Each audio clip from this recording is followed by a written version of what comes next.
Obey your aspirin regimen is one of those steps in helping prevent another stroke. Be sure to talk to your doctor before you begin your aspirin regimen. Now, your whole family will love HBO as much as you do with Sesame Street on HBO. Watch the newest episodes before they're on any other network, with hundreds of programs made just for kids and more family movies than ever before. Worry-free with custom parental controls. Brought to you by the letters HBO. Subscribe to HBO today. Call 855-624-2435. Attention all users of the dangerous blood thinners Xarelto or Pernaxa. You may have been exposed to the serious risks caused by these medications. Call Guardian Legal Network now. There are time deadlines to file your claim. If we don't win, you pay nothing. Medical alert for breast cancer patients. If you or someone you love underwent chemotherapy with Taxotere and suffered permanent hair loss, call Guardian Legal Network to speak with an experienced lawyer now. If you don't win, you pay nothing. Tomorrow, the morning show comes to you from inside Tony Rock's historic studio in English with a live audience. So much to analyze, so much to talk about, so much for sleeping in. A special morning show tomorrow morning 6 to 9 on MSNBC. All right, welcome back to MSNBC, our special Election Day coverage 2016. One of the people who's going to be keeping a close eye on tonight's results is House Speaker Paul Ryan. He's going to need to work closely with the next president, whether it's Donald Trump, his party's candidate, who he hasn't even campaigned with, or Hilary Clinton, the Democrat. Now, if Clinton wins, Ryan will then probably become the most important Republican in the country. Kelly O'Donnell joins us now from Ryan's hometown of Janesville, Wisconsin. So, Kelly, what an interesting dynamic. The Republican House Speaker has not been seen in the presence of his own party's presidential nominee in months now. Well, what can you tell us of what's going on in Ryan's world today? Well, and for Paul Ryan, it has been Mike Pence who he has leaned on, a friend from the House, with Mike Pence spending a dozen years in Congress. That's been sort of the Speaker's bridge to the Republican ticket. That and RNC Chairman Reince Priebus, who is much more closely aligned with Donald Trump in the day-to-day of this campaign. We are in the hometown of Paul Ryan. There are 4 wards that cast ballots here, and at this time of day, the happiest words for a voter: no line. And here it's been a brisk pace. They say the turnout is good, and people are coming in at a steady stream, and I suspect when the after-work crowd starts, it'll get even tighter. I think that for Paul Ryan, this is a day where he is watching it unfold. Now, for the House, he has a pretty healthy margin of majority against the Democrats, who may pick up some seats here tonight. He also expects to remain Speaker, even though there are some who are the most conservative, who don't like the way he has treated Donald Trump, who are saying that they could give a challenge to Speaker Ryan, but he intends to stay in that job, which of course has to be elected by the new Congress. And they are looking for that layout of how will Congress go on the Senate side. Will he have a Republican partner to work with, or will he have a Republican in the White House with Donald Trump or Hillary Clinton? Having really no easy options if you're Paul Ryan, as he's trying to carve out a new path for the Republican Party and having to deal with the facts as they are on this election day. Steve? All right, Kelly O'Donnell out there in the Badger State. Kelly, thank you for that. Joining us now here on set in New York to take a look at what happens after this election. Former Senate Majority Leader George Mitchell from Maine. Senator, thanks for joining us. So, after this marathon campaign, somebody has to govern this country. I'm curious, the Republican Party, we're talking about Paul Ryan, the House Speaker, right there. He is estranged from his own party's presidential nominee. If Hillary Clinton does win this election tonight, how do you think somebody like Paul Ryan would approach her presidency? Would there be bridges? Would he try to build bridges? Or would this be about saying, hey, the base of my party doesn't want any cooperation with her, I'm going to align myself with them? I think it'll be both. I think that if President Clinton becomes a reality, she should immediately reach out to the House leadership, take the first step, extend the first hand. I think she should, or even if Trump is elected, either should announce early a new tough set of ethical standards for members of their administration. There's so much mistrust of politicians, and the two of them are highly mistrusted. It would be a very strong signal to send. I think she should indicate that she's going to consider and possibly appoint members of the opposition to her cabinet. Bill Clinton did that with Bill Cohen. He served very well as Secretary of Defense. And I think they should immediately look for areas of common interest. There won't be many. And all of the analysis will be about the differences in the opposition. Take these statements made by some on the other side, we're never going to cooperate, and so forth. You have to reach over that and try to get some areas. Infrastructure. They both say they want infrastructure. Everybody in Congress says they want it. They ought to be able to figure out a way to do that. There are many other areas when you have such deep-rooted hostility. You have to find the areas where you can cooperate and try to build on those. There's also the question that looms over this too is immigration. And immigration has so much to do with Donald Trump's rise in the Republican Party. And of course, Paul Ryan is one of those Republicans who wanted to move forward on some kind of immigration reform. I'm trying to figure out what the dynamics are. If Trump loses, Paul Ryan's the House Speaker, and Clinton's the president, and she wants to do something on immigration. Do you think there's any realistic opening there for a Republican to do that? Or again, is this a situation where Republicans would say, we don't want to anger that Trump base? I think there is room for it. You'll recall, Steve, that in 2013, a bipartisan bill led by 8 senators, 4 Democrats and 4 Republicans, passed the Senate with a very big margin and a bipartisan majority.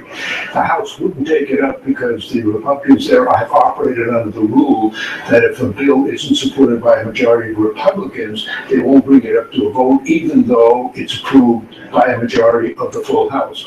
I hope that that rule will not be renewed, and one way to do this would be for the Speaker to say, this is such an important issue, we're going to take it up. We may not agree with the bill that's there, maybe they'll offer one of their own, but I think it's been raised to such proportions in this campaign, I think it'd be very difficult to take the position, we're not going to consider it at all. I just want to ask you this too, the bigger picture question here. We're conditioned in politics and probably in life to look back at the past and say, it was always better in the past. But it does seem like back when you were Senate Majority Leader, about 2 decades ago, Washington, government in general, politics was more functional. When you look at then versus now, what do you think the biggest driver of the change in our politics has been? The 2 factors, excessive partisanship in the redistricting enabled by technology. That means that in the House, at least, the general election is now largely irrelevant. They're chosen in the primaries where very few people participate, and they tend to be ideologues and rigid and opposed to any compromise. That has dramatically changed the House of Representatives. The second is money. It's all money now. They spend their time raising money. I ask this question to audiences all over America. Do you, American people, think that members of Congress are more responsive to their constituents than the donors? 99.9% of Americans don't think so. And only rarely does anybody raise their hand. I think if we can change the process by which congressional districts are drawn to make it less partisan, and if we can, with a new Supreme Court, say that this court is wrong in its interpretation of the Constitution as it applies to political campaigns, and we can impose reasonable restraints on political contributions and expenditures and increase transparency. What has gone really not much noticed is that while we've had a spectacular increase in the amount of money going into politics, we have a corresponding decline in transparency, so billions of dollars are going in and the American people don't know who's giving what to whom. All right, former Senate Majority Leader George Mitchell from Maine, thanks for stopping by on Election Day. Thanks, Steve. Coming up, a group of students out in Phoenix are marching through neighborhoods, urging their community to vote against Donald Trump. And also, this is the most hotly contested sheriff's race in the country for Maricopa County out there in Arizona. You'll be hearing about that one a lot tonight. Those students weighing in on that race as well. We are going to go live to the scene of that march. Next.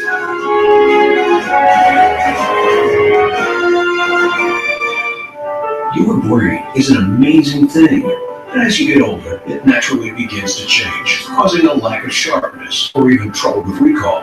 Thankfully, the breakthrough in Prevagen helps your brain and actually improves memory. The secret is an ingredient originally discovered in jellyfish. In clinical trials, Prevagen has been shown to improve short-term memory. Prevagen, the name to remember. If you're searching other travel sites to find a better price? Stop clicking around. The lowest prices on our hotels are always at Hilton.com. So pay less and get more, only at Hilton.com. You're a smart saver. You find ways to stretch your dollar. So why not compare your Medicare Part D plan with other options? Call or go online now and see how Aetna Medicare RX Saver could help you save.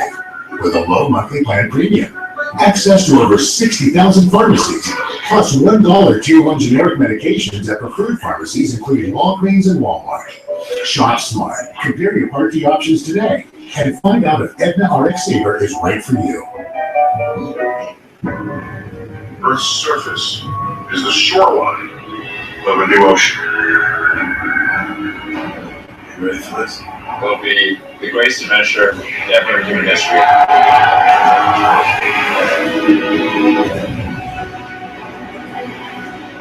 Let's get to the red planet.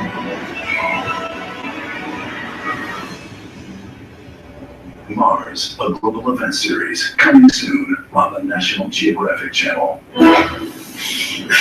I have a big meeting when we land, but I'm so stuffed up I can't rest. NyQuil Cold and Flu Liquid Gels don't unstuff your nose. They don't? Alka-Seltzer Plus Night Liquid Gels fight your worst cold symptoms. Plus, don't stuff your nose. Oh, whatever week it is. This is the match app. Oh, I like it. How is this different than some other apps? You get more of an idea what the person's like. Versus? Here's my face, or not my face. It's a little bit more mature.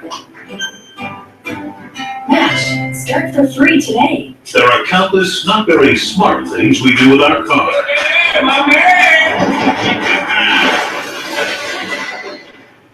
But with TireRack.com, at least you know you got your tires right. Right now, you can get a $70 Visa prepaid card when you buy a set of 4 select Continental tires. For details, go to TireRack.com. Wanna go for a bike ride? TireRack.com. Find, deliver, install. Smarter. When your skin is feeling dry and crinkly, time for Gold Bond Healing Lotion. A modern formula packed with 7 moisturizers and 3 vitamins. Leave skin nourished, healed, healthy looking, so you feel good as new. Gold Bond. Ultimate lotion, ultimate skin. All right, it's election day in America. We got a couple countdowns going on right now. Less than 90 minutes from now, the first polls are going to close. Those are going to be in Indiana and Kentucky. And in less than half an hour, we are going to get our first look at the exit polls. We'll start pouring over those numbers immediately. We will bring them to you as we get them. Again, that is less than half an hour from now. But as we speak, voters continuing to line up, cast their ballots all across the country. Reports of long lines coming from precincts in every time zone right now. Our reporters are fanned out all across the map. They are talking with voters. Some of those voters have been waiting for hours to vote. Right now, we're going to check in with Jacob Soboroff. He's in Philadelphia. Gotti Schwartz in Phoenix. In a few minutes, Morgan Radford is going to join us from Charlotte. Jacob, we'll start with you. They tell me you're at Republican headquarters in Philadelphia, and all I know is that Romney got 14% in Philadelphia. So those Republicans have got quite a challenge there. A tall task here in Philadelphia, Steve. Actually, we know Donald Trump had alleged the potential for a rigged election in Philadelphia, and now it sounds like, according to Joe DeFelice, the chairman of the Philadelphia Republican Party, you guys are saying that may be happening. Is that correct? Oh, it's happening. Everything they said we were going to do, they're actually doing. They're intimidating, they're suppressing, and disenfranchising. It's getting ridiculous. Give me some specific examples. What's going on? There's like 40 election board workers. Now, these are court-appointed officials, not poll watchers. They're actually election board officials that conduct from inside of the polling place, being evicted, telling them that they don't come back, that we don't want you in here, we don't want Republicans in here. These people are scared to go back and vote, so they're actually disenfranchising these people's votes. You said to me that the Justice Department has reached out to you about this. What did they say? I want to know exactly what kind of went on, where we could find these certain issues. On top of that, we've had poll watchers ejected. We've had votes on the machine before the polls open. We have dozens and dozens complaining of improper electioneering, people going to the booth with people unasked and hitting buttons without filling out their proper forms. We've already seen Donald Trump and the Trump campaign file a lawsuit in Nevada to challenge what was going on with the electioneer. Are you guys going to file any lawsuits to challenge the electioneer? Can I leave it up to our attorneys? We have sent everything through our Harrisburg attorneys and our City Hall attorneys. But to be honest with you, I mean, there's a lot of shenanigans going on. We've had close elections in the past, and I hate to see this one get stolen. We got to go just real quick. Is the National Trump Campaign aware of this? I'm sure they are. All right, thank you very much, Police. Steve, back to you from Philadelphia. All right, Jacob Soboroff in the city of brotherly love. From there, we're going to go across the country to Phoenix. That's where we find Gotti Schwartz. He's with a group of high school students who just staged a walkout. So, Gotti, this is a political protest on election day. what are they protesting? Yeah, it was absolutely a political protest. A lot of these high schoolers obviously can't vote, but they were trying to send a very clear message that they want the sheriff of Phoenix, the sheriff of Maricopa County out. You can see we're in neighborhoods now. There were hundreds of kids that left that school in a solidarity march, and then they've all split off, and they're canvassing different neighborhoods. So you got kids on the other side of the street. They just finished up in this neighborhood going door to door, asking people, did you vote? Did you vote? A lot of them are wearing shirts like this, Vote Against Hate, November 8th. This is Carlos. Carlos, can we talk to you for just a second here? So, Carlos, I know a lot of people saw this protest a little bit earlier. A lot of them were like, oh, those are just kids trying to get out of school. But then I heard you speaking a little bit ago. You shared something about your uncle being deported. Tell me what happened. So, we were on our way to California, and crossing state borders, I'm guessing because of intimidation, my uncle slowed the truck down. And we went in the car behind him, and we saw that at the moment that he started slowing down, the immigration patrol throwing the lights on him. We couldn't do anything about it. My parents were unlucky there as well, so we just had to go home. We're not going home, but continue the trip to the funeral without my uncle and the things that we had in there. And you guys were on your way to a funeral, yeah, and your uncle didn't make it. He was deported. Yeah, he was deported. And I see no reason why it's because he slowed down. Gives him no reason, to. Why was he pulled over? So how? Let's walk this way. How does that translate over to what you guys are doing, what your classmates are doing? The walkout today. You guys aren't old enough to vote, but here you are telling people to go vote door to door. Yeah. So we're asking registered voters. We know that they're registered. We know that they have their ballots. We want to tell them.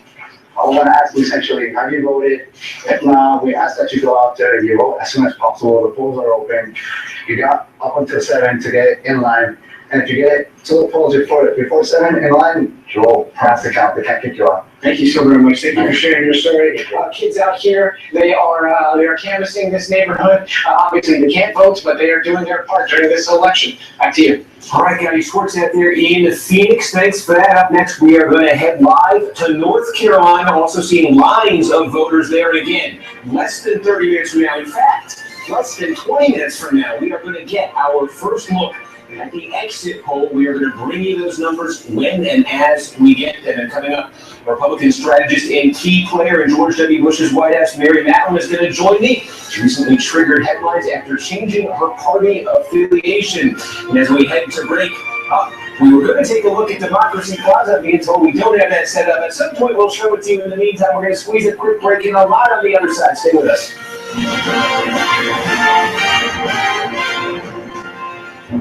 Election day is imperfect, but it decides what kind of country we want to be. Your one chance to vote, your thinking, your feeling, and your attitude. One of the most consequential days in this country's history. Election day gets me fired up and makes me most proud to be an American. The day we stop guessing about what the voter is thinking. Simply throwing. Election day makes me emotional. It's democracy in action. Really freaking exciting. This is not a spectator sport. Everybody's got to play. But what if you don't go? I still can. I need to come in. What's going down?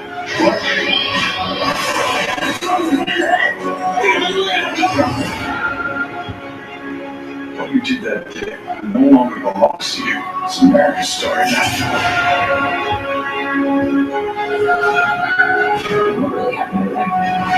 I did what I had to do. It was a long half-time walk. Make it hard. Tomorrow's the day we play something besides video games. Every day is a gift, especially for people with heart failure. But today, there's Entresto, a breakthrough medicine that can help make more tomorrows possible. Tomorrow, I want to see Teddy make his first hook. In the largest heart failure study ever, Entresto was proven to help more people stay alive and out of the hospital than leading heart failure medicine. Women who are pregnant must not take Entresto. It can cause harm or death to an unborn baby.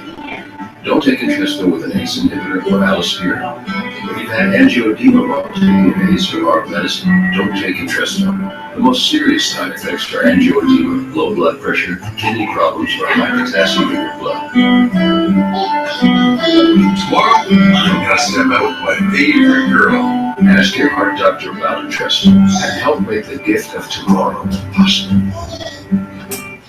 Will your business be ready when growth presents itself? American Express Open Cards can help you take on a new challenge.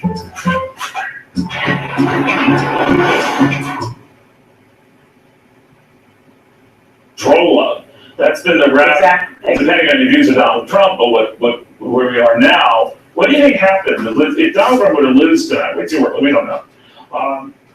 What happens then? Do parties Well, reassess? I think what the party may have to think about having more sense of, if not control, more influence over who the nominee is.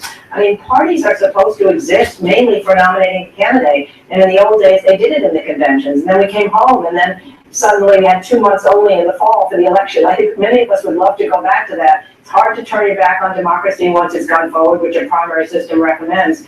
But still, the Democrats had more control this year because they had more superdelegates that were there for Hillary from the beginning. The Republicans ceded that control to the primary. But yeah, many of those Democrats are bitter and angry about that process, and it might not matter if Hillary Clinton wins, but it leaves raw nerves. No, I understand. It's really a tension, but it's a real tension in American life. If the parties mean anything at all, you want the party leaders, if you trust them, to have some greater say in who the person is. Now, the interesting thing that happens after 1912, as bitter as that was, eventually Taft and Teddy reconciled their own personal relationship. Eventually, the Republican Party, even though it lost then to the Democrats, they then win 3 presidential elections. They've come back together, the progressive and conservative wings. So we've seen that as history. We saw Al Gore and that incredible problem that he had with Mr. Bush. It went 36 days before the election was even decided, and he comes out and gives a speech that says, I will meet Bush. I want to heal these divisions as soon as possible, reminding people that when Stephen Douglas lost to Lincoln, he said, we're all patriots now first. So history allows you to hope that when a person gets the mantle of the presidency over them, there is a sense that we're going to give legitimacy to that person. But it really depends on the size of the victory, right? I mean, obviously that was such a nail-biter.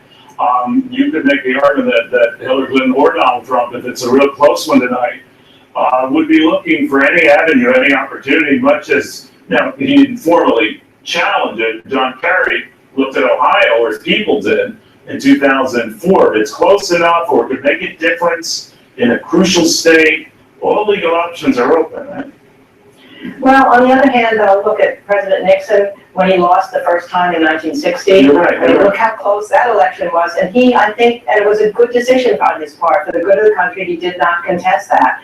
As I said, Al Gore went right away after it finally was decided and said, we are all in this together. The rule of law, the Supreme Court has spoken. Even way, way back, when Jefferson beat Adams, and it was the first time the Republicans had won because the Federalists had been in power. It was the first peaceful transfer of power. And he comes right out and says, we're all Republicans, we're all Federalists. So it's going to depend on whoever the loser is. A lot is weighing tonight on the dignity and the willingness, I think, of that loser to look at the election and know what his responsibilities or her responsibilities are. But some of them are so close, right? I mean, if you just go by polls going into this, Florida separated by a point, Pennsylvania by 2 points, Michigan 3 points. Within the margin of error, so anything can happen.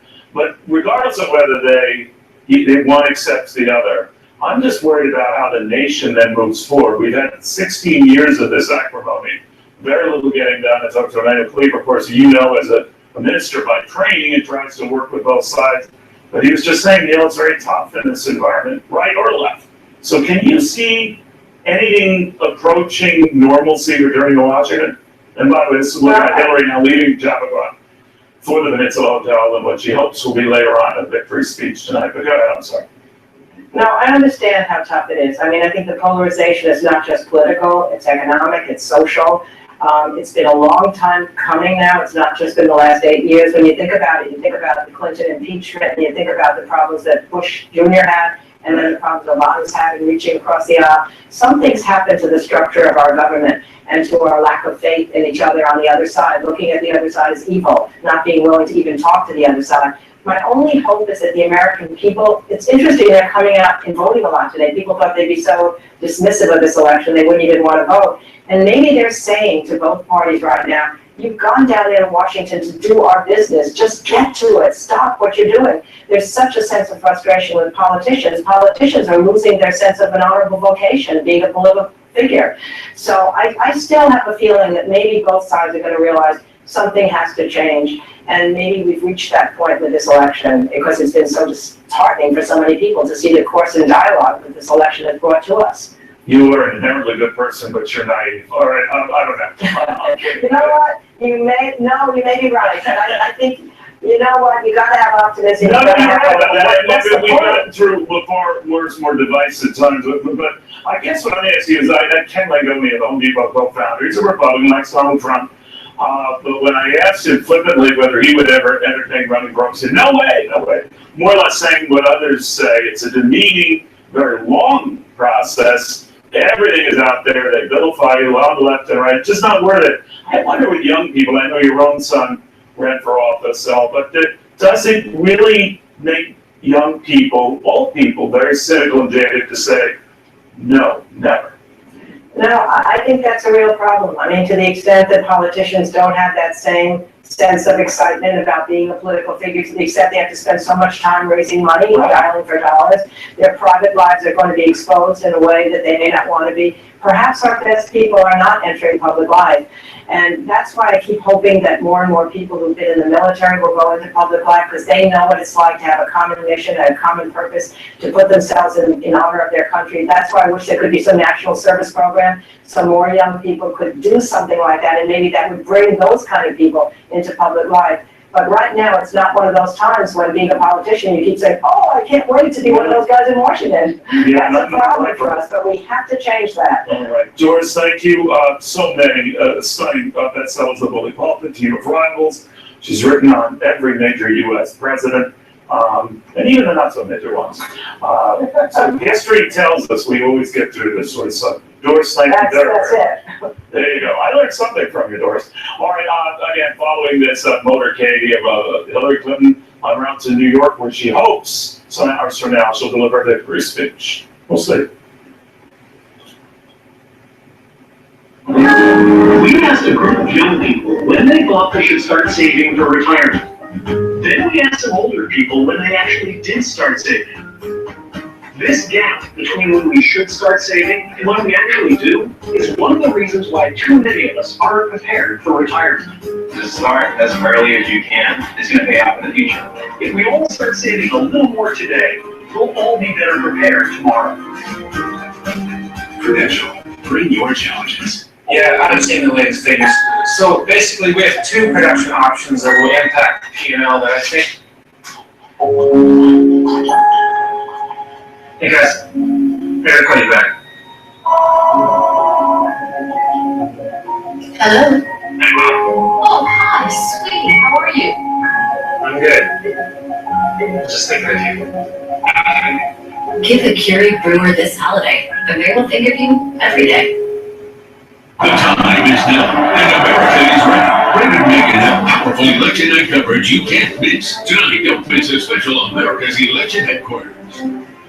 I laugh, I sneeze, there goes my sensitive bladder. Sound familiar? Then you'll love this. Incredible protection in a pad this thin. I didn't think it would work, but it does. It's called Always Discreet. Watch this. The super absorbent core turns liquid to gel for incredible protection that's surprisingly thin.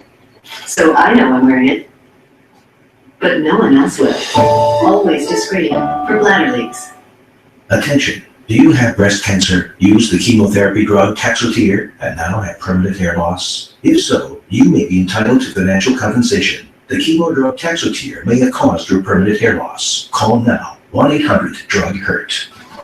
When your skin is feeling dry and crinkly, time for Gold Bond Healing Lotion, a modern formula packed with 7 moisturizers and 3 vitamins. Leave skin nourished, healed, healthy looking, so you feel good as new. Gold Bond, ultimate lotion, ultimate skin.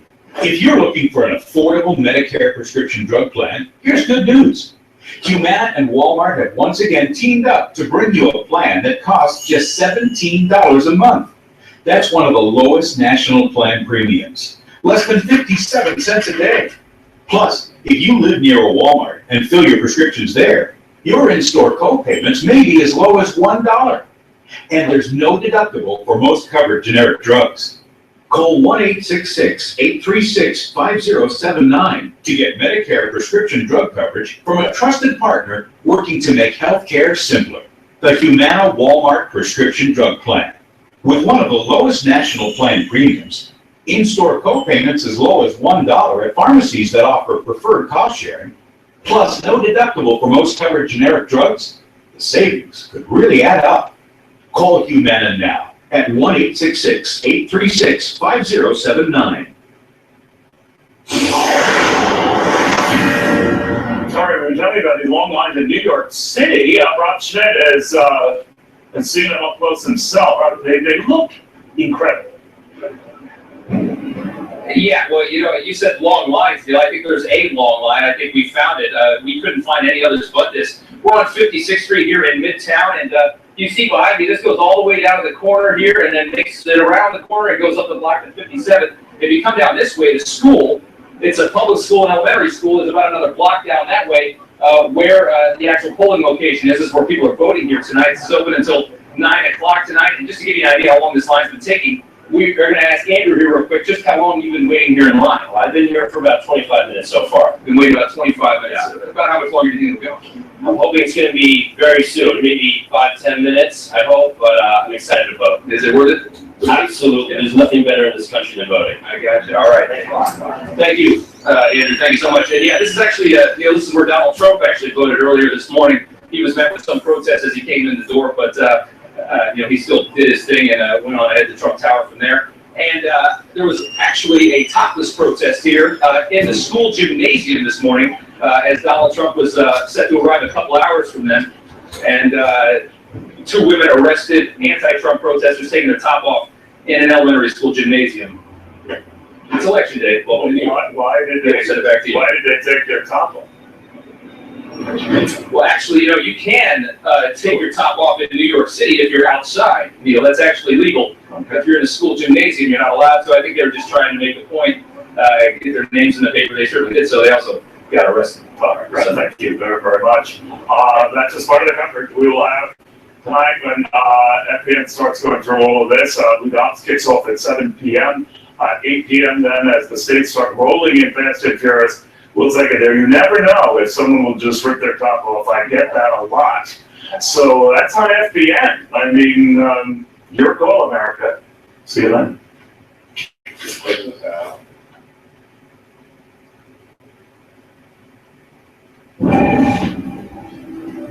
You know that moment? The moment when uncertainty loses its grip. When worry no longer has the upper hand.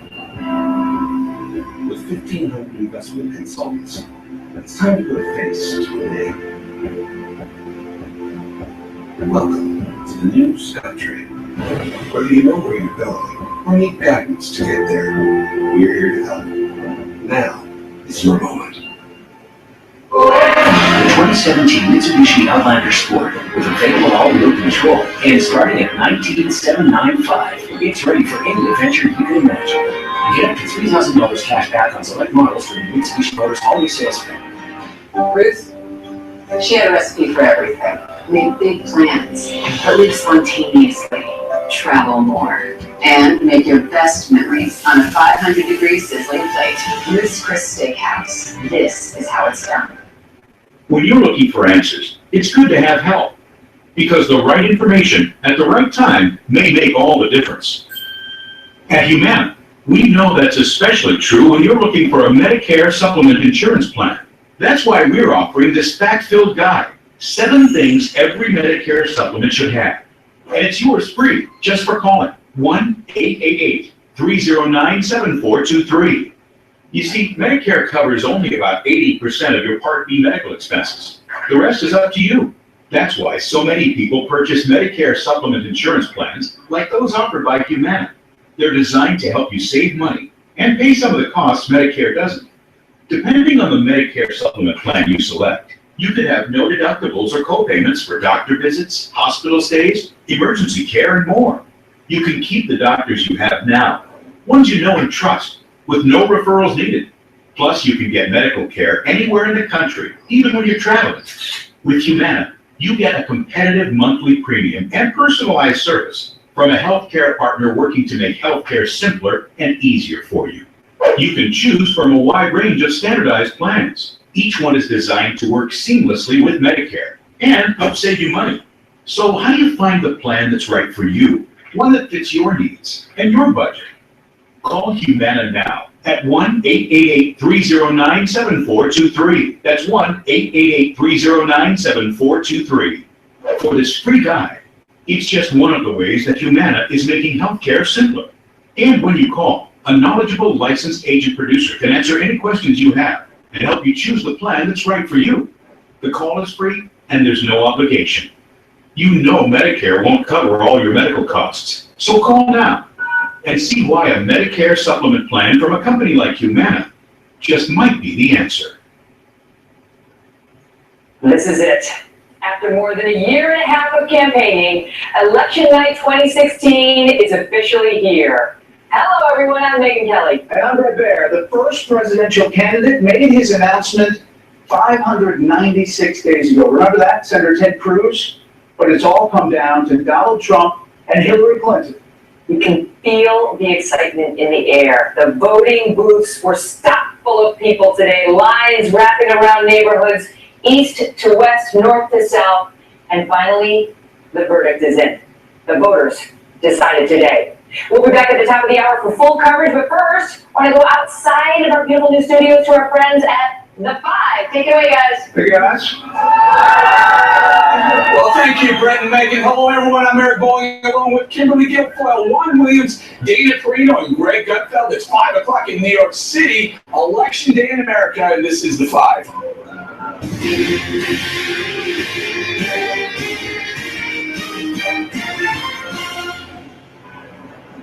We are live outside America's election headquarters, where results will soon be pouring in as the polls close across the country. As Brett mentioned, 596 days since Ted Cruz kicked off election 2016. 22 candidates, now down to 2. 62 million primary votes cast. $1.3 billion spent, and hundreds of hours of disagreement and debate on this show alone, all in the books. And now, we are just a few hours away from finding out whether an establishment Democrat with a strong ground game or a political outsider with an uncanny ability to use the media will be the 45th President of the United States of America. Hillary Clinton and Donald Trump cast their votes today after a bitter general election battle. They'll be spending election night less than 2 miles away from one another, right here in Manhattan. Along with the White House, control of the Senate is also up for grabs. It's going to be an interesting night, to say the least, Ms. Guilfoyle. Yes. How do you make the race so far? What are you thinking? By the way, congratulations, everybody. Made it. We're still together here. A long journey indeed. I think it's very exciting. You can tell by the crowd out here tonight. People can feel it in the air. We've got both of the people contending to be President of the United States right here in Manhattan in New York City. They both have worked very hard and a long battle to be able to get into these positions. And here's the exciting part, that we live in this democracy. It's a close race. It's tight by all the polls that are being considered. So it really is one to watch to see how this is going to turn out. Will it be historic with a woman as the first president of the United States, or will it be the outsider who said he's going to drain the swamp in D.C. and take back government for the people? Pretty exciting. Dana, in a couple of minutes, we're going to get some exit polls. We're going to go inside as soon as we have them compiled. Your thoughts? What do you think we're going to hear in a couple of minutes? Well, I want to find out if the exit polls from the primaries end up being what you hear tonight and in general. One of the things that was notable in the exit polls for the Republican primary is that people really want somebody who would tell it like it is. They got that. They also said that it wasn't that important to them that it could be somebody who could win in November. They may get that too. Or they might not, because Hillary Clinton was considered to be somebody that people were like unenthusiastic about in the Democratic primary, because a lot of the enthusiasm was with Bernie Sanders. And I think Donald Trump has this amazing enthusiasm behind him across the country. But can that overtake her organization, that's going to be what we have to find out in the next 5 hours. Why I say it was an establishment Democrat with a strong ground game versus an outsider with the uncanny ability to work the media. Who wins in that? Well, I think ground game wins because it's just like you can have big rallies, you can have a lot of TV ratings, but the question is, do you have people who go to the polls? And today, what we know is 130 million people. 130 million, astounding. So this will set all records for voter turnout in the USA.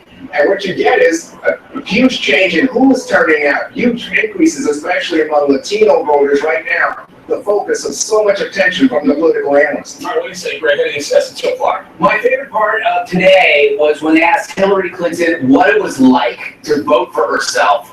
And she said, I felt humbled. Feeling humbled for voting for yourself might be the greatest contradiction I've ever. That's like saying, I feel selfless when I still steal those pills from grandma, or I feel brave when I run from a butterfly. That's why I love her. Obviously, guys, Florida's going to be super important, and also North Carolina. And the interesting part about that is that's Eastern time zone. One other hour, I guess, the Panhandle of Florida is the next hour. However, very two important states we could be calling it early if Trump doesn't lock those two down. Maybe, but he does have a path to 270, and one of the states to watch is Pennsylvania, and of course then New Hampshire. We'll get those results, and if it's really, really close, you need to look up into Maine, where they split their vote, and you could actually pick one of those up there. CD too. Yeah, I have an idea. See, my state doesn't matter. New York City, it's like if I vote, it's like adding a grain of sand to the Gobi Desert. It's going to go Hillary no matter what. I think they should change the rules so that if you get the popular vote, you get the VP. So let's say Hillary wins, but Trump gets the popular vote. He gets to be VP. Trump is VP. That's what they works. I love that idea. Why can't we do that? Because he gets the explosive, Greg. I mean, it's not like we haven't had a divisive enough election. I want it to be institutionalized. Unification. This is another example of Greg thinking way outside his little box. I like it. Why does it have to be little? Well, it's a very, very robust debate. We should get back to the rather, leave the Electoral College and go back to the popular vote. That's in the Constitution, I understand that. And there are methods to change the laws being constitutionally ways and changing. There are, and that's why it's very interesting to see. So Greg would disagree with you and say that you should get out there, but regardless of whether your state is historically gone blue or red, you want to see people, everybody's vote should count, and then you see the comparison. I think it's worth it to be able to see who wins popular, who wins the Electoral College vote. But more importantly, what we saw, people talked about this being a divisive or negative election, tough fought battle. You know where I saw people engaged and passionate on both sides. I think that is important, and perhaps we've got more people to register, to get out there to vote, to exercise their civic duty here, which I think is important. There's so many people across the world that we still have the right to vote and determine who their leader's going to be. Well, just let me quickly add there that part of that is women. I mean, tonight is a big deal for women, and women are a larger percentage of the electorate tonight than they were back in 2012. It means that up to now, more than 54%. Let me cut you off, Juan, because we want to go right now to Martha McCall. She's live inside America's election headquarters with the very first exit polls hot off the press. Martha, what do you see? Hi there, Eric. We are just getting the first information out of these early exit polls. Lots more information will come in later as these numbers continue to update. But the first two are quite interesting because they go to the news-oriented issues that people have had to deal with out there. Hillary Clinton's emails and the FBI investigation, big news in the final days of this race. So did it matter to voters? It did. 6 in 10 say that the Clinton email issue bothered them, according to the numbers that we're getting. How about Donald Trump and his treatment of women? Clearly troublesome to voters as well. In fact, more so, 71% saying that his treatment of women bothered them and was a factor. So take a look at this. In terms of whether or not people were voting against someone, because we've seen the long lines wrapped around buildings out there, and what's driving the voter, more than twice as many folks today say they are voting because they dislike the other candidate than felt that way back in 2012. It's up 10%. So the number strongly favors their choice is down more than 20 points. Take a look at those numbers for just a moment here. Best describes my vote for the candidate, strongly favor 41%. have reservations 32%. Dislike the others, 25%, and that is higher than what we saw in 2012. Let's take a look at the commander-in-chief number. Obviously an important factor for everybody as they go to place their vote today. Clinton winning on that by 3%, 49 to 46 over Donald Trump. The economy has always been a strong one for Donald Trump throughout the course of this race. He beats her on that one, 48 to 46. But here's one more interesting tidbit that we have in. Gary Johnson is getting almost 3 times as much support among the late deciders. So you had both of these candidates all across the country trying to pull in those last minute folks. And it turns out that many of them decided to go for Gary Johnson in the final moments of walking in there and placing their vote. So we're getting a lot of numbers in here. You've got 1,000 places across the country where people are having these questionnaires placed in front of them. About 45% say, yeah, I'll answer the question. So that's what we're going through right now. We'll have a lot more coming up at the top of the hour. Back to you guys. All right, thank you, Martha. We are going to have a lot more on this, more to come on this special Election Day edition of The Five. Coming up next, Bill Hemmers at the data deck with states to keep a close eye on tonight. Stay tuned. You got the kind of love that be so smooth out. Give me your heart, make it real, or else forget. We boarded the Avalon with a destination. 120 years hibernation means we'll wake up in a new century, on a new planet. But in the blink of an eye, everything changed. Do you know what's going on? We woke up 90 years too soon. There's something they didn't tell us. There's a reason we woke up early. Rated PG-13. I enlisted in the Army in 2005. I went to Iraq 3 times and Afghanistan once. She's the culprit that ripped our door off. 2,000-pound animal bumping into a steel door and creates quite a bit of damage. Actually used the app, take pictures of it right there for USA, and they take care of the rest. USA is great about working with both active and separated military. I'm Josh Eilers, and I'm a USAA member for life. Call USAA today to talk about your insurance needs. I have asthma, one of many pieces in my life.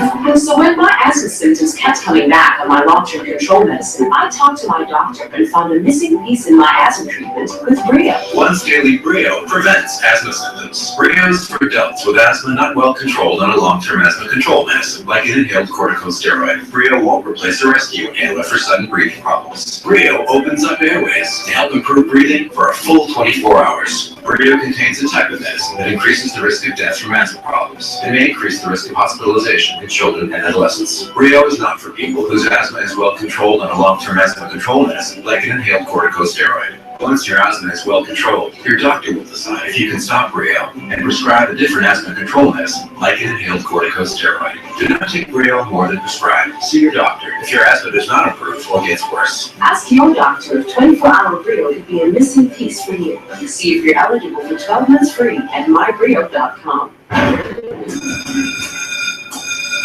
Ah, Beth. So the elevator's stuck again. With DirecTV and AT&T, you can stream your favorite shows without using your data. That makes you more powerful than being stuck in an elevator with a guy with overactive sweat glands. Sorry, I'm running my way through it. Hey. It's your TV. Take it with you. Watch all your live DirecTV channels on AT&T data free.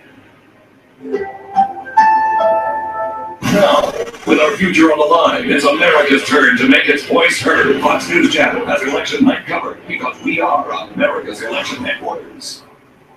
We've been talking with people who have Medicare about the health plans from Humana that could save you money. These are all-in-one plans that combine medical and prescription drug coverage, all with an affordable monthly plan premium, and in some areas, no plan premium. If you have a separate drug plan with original Medicare or with a Medicare supplement, you could be saving money and getting more benefits with Humana's Medicare Advantage plans. Could Humana be a better value for your healthcare dollar? Call or go online and get this free booklet that will help you decide if our all-in-one plans are right for you. More than 3 million people are enjoying Humana's all-in-one Medicare Advantage plans. The facts you need are in the book, and it's totally free. Call 1-800-552-6478 or go to humanafreebook.com. That's 1-800-552-6478 or go to humanafreebook.com.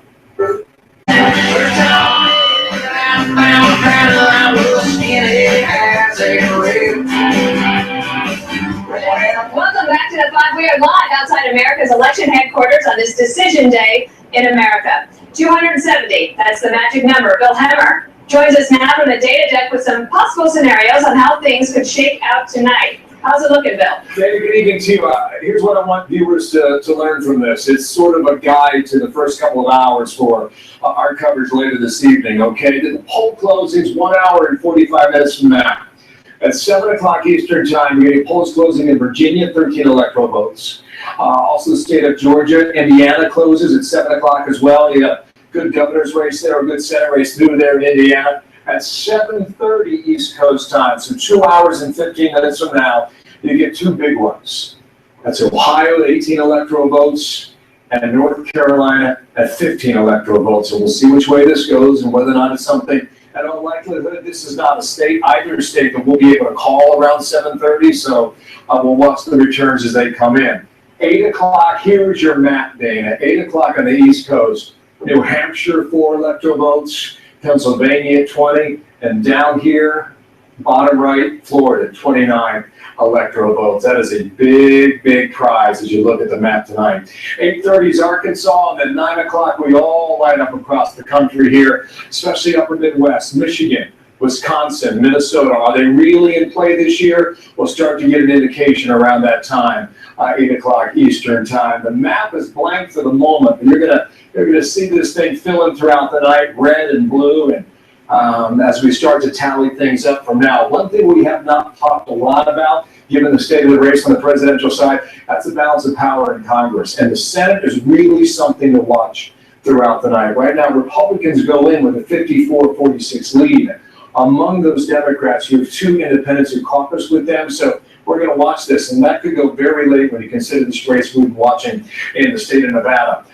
With Joe Heck on the Republican side, we'll see whether or not he can do something in Nevada that he has been gunning for some time, and that is take the seat of Harry Reid. That could be a very late decider tonight. Back outside to you guys. We're back in the data deck in about an hour's time. All right, thank you so much, Bill. So I was thinking, Eric, about how, I'm not a native of New York, right, born in Wyoming, but this is a city that never sleeps. And tonight, I think this is actually quite unusual. You have both candidates, presidential candidates, within 2 miles of each other. I'm not sure what traffic's going to be like later. It'll probably be pretty bad. But can you imagine the excitement, the tension, the concern, the joy, because they're holding back their exuberance at both campaigns? Yeah, it's less than 2 miles apart, right up the street, a couple of blocks. The Trump victory party is headed over there. And then you go about, I don't know, maybe a mile or so that way to the Javits Center, and Hillary Clinton has her victory party planned. There'll be a whole bunch of people in Times Square going, should I go that way or should I go that way? But Hammer's right. So Florida, very important. Obviously, the East Coast, North Carolina. If Trump locks those two down, then you have to look at the next level. You have to look at either Michigan in the Midwest. Obviously, Ohio is important, but Michigan. If he doesn't get Michigan, then you have to look back up New Hampshire. Did he get New Hampshire? Because if he didn't get New Hampshire, then he's going to have to do something in Colorado. He has to have Nevada, and it gets a little crazy out west for him there. So we'll know what path he needs to take, probably within an hour of the polls closing on the East Coast. Kimberly, any thoughts about the big parties tonight? Like, you know New York. I do go to New York. Everyone's been asking me, believe me. Look, obviously people are going to be excited to go and support their candidate. There was supposed to be fireworks for Hillary Clinton, but apparently that was dialed back. They made some permits or some requests with the U.S. Coast Guard. But I think no matter what, I mean, the point is we're going to have this celebration tonight regardless. And people are going to be upset because their candidate didn't win, but there's still their voice was heard. And I'm sure there'll be some private parties for people, depending on their candidate, and also some people crying. One, did you get any sense today of how the Hillary Clinton campaign was feeling going into this afternoon? Well, both campaigns were trying to focus on the positive. So you heard the Clinton campaign talking about the high turnout among Latinos, and something that we saw a little bit in terms of what Martha was talking about, that voters were coming out, especially women, and they anticipate those are going to be their voters, as Martha's numbers show from the big board. a tremendous point of concern, Trump's treatment of women.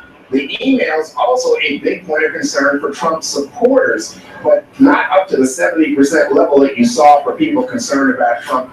I was interested to see that both candidates split just about evenly on commander-in-chief and the economy. So, and immigration, we talk so much about immigration given Donald Trump's talk about the wall from the very start of the time he came down that escalator in Trump Tower.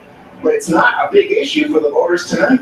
What do you think, Greg, if you were gonna go out and party tonight? Party? Would you party tonight, or would you, how do you like to watch the results? Well, first of I'm all, assuming you want to do it no quietly. man or woman over the age of 21 should use party as a verb. Okay. It is a noun. You say you're going out and have an entertaining time. Let's talk about the fireworks, shall we? It's a difficult question, because if you get the fireworks, right, and you lose, you look stupid. If you don't get the fireworks and you win, you look stupid. Yeah, you're right. So the solution is an ice cream cake. Oh my God. If you lose, you can eat the ice cream cake. If you win, you can drop it from a building. Because it's pretty awesome when you see an ice cream cake hit the floor. Don't encourage that, Greg. It's better. Del Frisco's lemon cake would be better than Yes, I know. You would never want to drop that. Famous for There's probably 1,000 people in there trying to figure out where to go. So, guys, by the way, on cue, Trump. It probably is on cue. It's drain the swamp side. Oh, your friends are here. A Trump carnival line. All right, we're going to get back to you in just a moment. What are the nominees doing as they wait for their results to stream in? We're going to check in with our reporters covering both campaigns straight ahead. Keep it right here on the 5 on this Election Day 2016. We're back in a moment.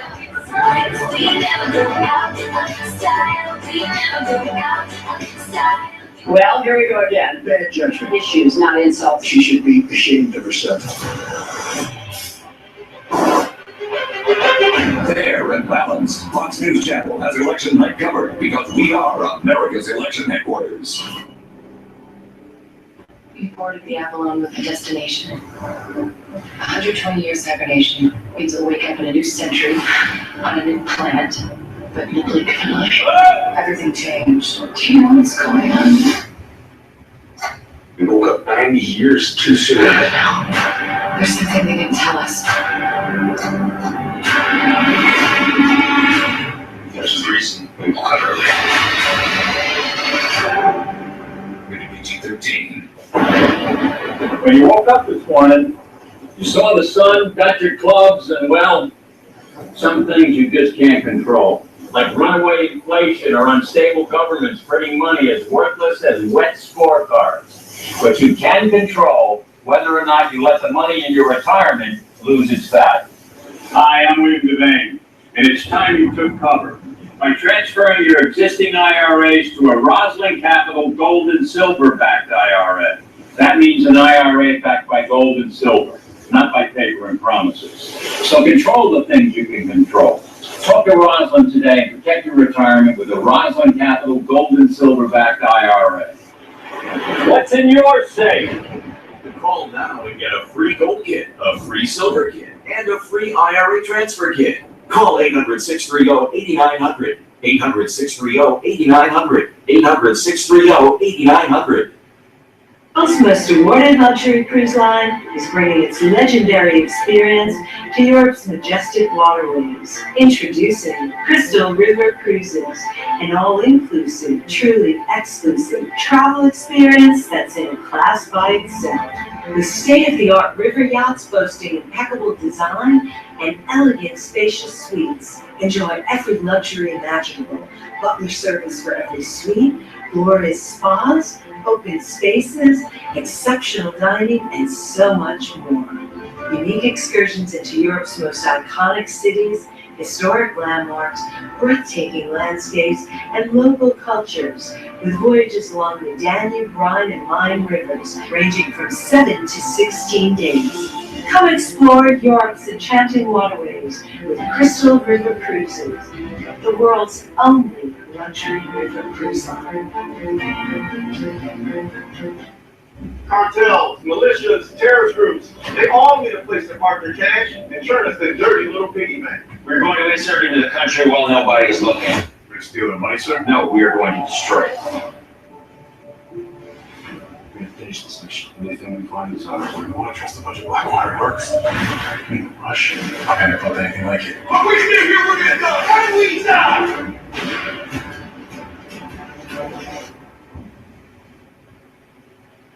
So you're thinking about a Garmin Drive, but you want to know why it's better than the map on your phone that keeps slipping between your legs. Well, there's driver alerts for sharp curves, speed changes, and other potential delays, like an alien abduction on the 5. Okay, that's not going to happen. There's smart notifications for incoming calls or texts, most likely from your spouse, which is on your to-do list. It's an insane amount of stuff, so you can do the one thing you're supposed to do: drive.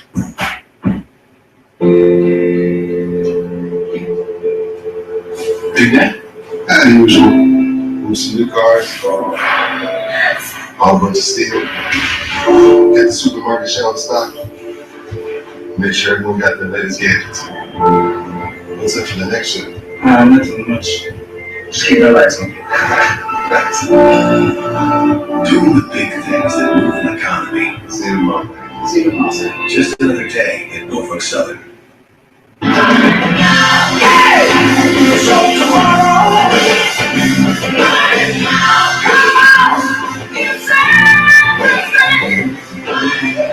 Welcome back. 17 months ago, Donald Trump announced his presidential bid at Trump Tower right here in Midtown Manhattan. Tonight, he will close out his campaign a few blocks away at the Hilton Hotel. Campaign Carl is there now and joins us. Hi, Carl. Hi, Kimberly. Trump aides described themselves earlier today as cautiously, hopefully, nervously optimistic. And they're looking at a number of key states, obviously. Florida is fundamentally the most important. They recognize that there's some good turnout, it appears, on the Interstate 4, I-4, a corridor of a heavily populated part of Florida that can often swing how Florida goes. But the Clinton campaign has a particularly strong base of support in an organization in South Florida, Miami area. And the question really becomes whether or not the Trump campaign, with its last-minute dash to some Democratic states that have voted for Obama in the last couple of cycles, will pay off, and whether or not working-class whites come out in big numbers to match what is expected to be a pretty hefty turnout for Clinton's campaign with African Americans and Latino voters. This morning, Trump voted here in New York and was asked whether or not he would concede if, in fact, he is defeated, and he said he's going to wait and see. At one point today, the Trump campaign actually registered a lawsuit in Las Vegas against the keeping open of the polling places for early voting on Friday night. When it came time to close the polls, there was a long line, and the Trump campaign is alleging that they didn't cut off the line at the appropriate time, and people who voted, in some cases, should not have. So there's now litigation in the mix here. Trump has said in the past that he wouldn't say whether or not he was going to accept the results, particularly in the debate with Chris Wallace. So the Trump campaign is looking for a big win, particularly in Michigan and Pennsylvania. Flip those two states, and he's in great shape. Florida and North Carolina, where everybody's watching right now. Kimberly? All right, Carl, we're going to take it straight down the line here. Go ahead, Juan, your question. Hey, Carl, is there any requirement that the candidate concede? No, none whatsoever. But it helps to unify the country in the wake of what has been one of the most combative presidential elections we've seen. The exit polls have made it pretty clear that the one thing people are really happy about is that it's finally going to be over. Exactly. Bowling. Carl, in the last couple of days, Donald Trump made a couple of visits he went to Virginia, he also went to Wisconsin. What was the theory? What's the idea behind those visits? Is there a thought that one of these, the pollsters have misread these states completely? No. They saw that there was movement in the polls and that Trump was growing momentum in those states. They were sort of on the B list. His top 4 to win were Florida, Ohio, Pennsylvania, and North Carolina. If he were to flip the blue states and keep the red states in that configuration and match what Mitt Romney did in 2012, he could win the presidency. Pennsylvania's been tough. Florida has been tied all along. North Carolina is a dogfight. And Ohio seems to have been tilted a little bit towards Trump for the last couple of weeks, but they're always within the margin of error. So they were looking for backstop states. And Michigan, Minnesota, and Wisconsin is where they chose because they saw in polling data that part of this country was tightening. All right, Dana. Carl, we've made a lot of comments over the past several months about organization and whether the Trump campaign had enough of it. My sense is that the Republican National Committee is not getting enough credit for some of the work that it's done over the last 4 years, no matter who the nominee was going to be, and that is possibly paying off in some states, like even in my own state of Colorado. Yeah, the Republican National Committee has put together a pretty impressive ground organization across the country. And that's what Trump is relying on. Trump doesn't really have a separate campaign organization. He's piggybacking off of the RNC. The RNC has an obligation to work for down ballot candidates as well. And there's some evidence to suggest that the Republican Senate races that have been in big trouble, some of them will probably lose, but perhaps the Senate will stay in Republican hands now, which is, a major relief for Republicans if that were to come to pass. And there was some evidence in the polls in the last few days that might be underway. But it may not rival Hillary Clinton's per se, but it's far, far superior to what it was in 2012 when they had a lot of problems. So far, we haven't heard about those types of problems. There have been some complaints about voting booths and voting machines not working, but it's this kind of sporadic stuff that's fairly normal. Okay, Greg has a question for you. Brace yourself, Carl. Carl, great to see you. I love the Hilton. Be sure to check out the third floor ice machine. I left you a little surprise. I have a question about everybody keeps talking about how this election has a lot of negativity and divisiveness. But the real divisiveness is within the party. At least that's how I see it. It's not between parties, it's within the party. How has that affected it among Republicans? How has that affected Trump's chances? Well, great question. And it's true of both parties. The liberals in the Democratic Party, the Bernie Sanders types, were very aggressively opposed to Hillary Clinton, and it was necessary for them to unite that part of the party. And it appears that the Clinton campaign is in the realm of what is necessary to win. For Republicans, that's really about 94% of Republicans have to come home, and Trump's definitely on track to have done that, and given the polling and what we've been seeing on the road in the last couple of weeks. So that keeps the Republicans and the Democrats, in the partisan sense of it, pretty even with them. What happens in the general election is reaching up to moderate, independent, and swing voters, undecideds, and disaffected voters from the other side. Trump made efforts to do that, but it's too early to really know where that's going to happen. There was a lot of talk about this was going to be a depressed, suppressed electorate, and we have low turnout. In a lot of places, they're talking about long lines of big turnout. All right, thanks, Carl. Go check the ice machine. Next, we're going to check in with Jennifer Griffin. She is live at Clinton's Election Night headquarters. We'll be back in a moment. Stay with us.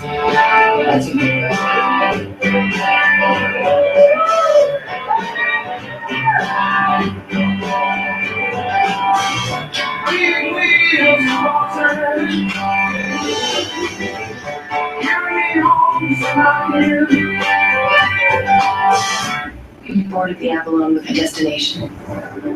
120-year stagnation means a wake up in a new century, on a new planet. But bleak tonight, everything changed. Do you know what's going on? We woke up 90 years too soon. There's something they didn't tell us. There's a reason we woke up early. EBT 13. Ruth, she had a recipe for everything. Make an impression, not just a meeting. Live spontaneously, and make your best memories on a 500-degree sizzling plate. Ruth's Chris Steakhouse. This is how it's done. Under the roof of a home or business, damage can happen. When it does, turn to the specialists who put help in the palm of your hand. The Ready App and Emergency Response Plans from 1-800-SERVPRO, like it never even happened.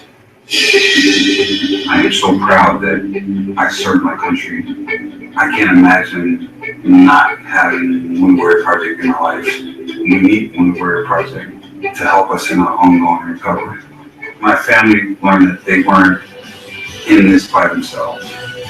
Wounded Warrior Project definitely saves lives. I am living proof that this organization works.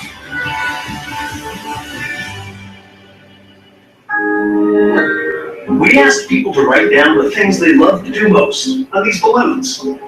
Travel with my daughter. Roller derby? Now, give up half of them.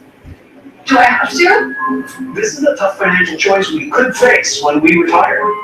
But if we start saving even just 1% more of our annual income, we can keep doing all the things we love. Prudential, bring your challenges. If you have moderate to severe plaque psoriasis, isn't it time to let the real you shine through? Introducing Otezla, a Primolast. Otezla is not an injection or a cream. It's a pill that treats plaque psoriasis differently. With Otezla, 75% clearer skin is achievable after just 4 months, with reduced redness, thickness, and scaliness of plaques. And the Otezla prescribing information has no requirement for routine lab monitoring. Don't take Otezla if you're allergic to any of its ingredients. Otezla may increase the risk of depression. Tell your doctor if you have a history of depression or suicidal thoughts, or if these feelings develop. Some people taking Otezla reported weight loss. Your doctor should monitor your weight and may stop treatment.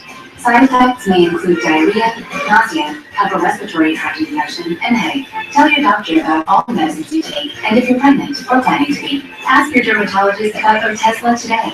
Otezla, show more of you. Your brain is an amazing thing. As you get older, it naturally begins to change, causing a lack of sharpness or even trouble with recall. Thankfully, the breakthrough in Prevagen helps your brain and actually improves memory. The secret is an ingredient originally discovered in jellyfish. In clinical trials, Prevagen has been shown to improve short-term memory. Prevagen, the name to remember. I spy something with Sedgwick and Mickey.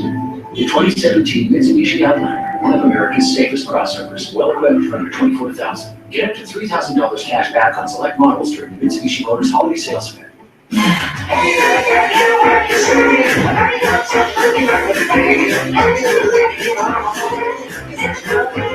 Don't just eat. Or don't eat.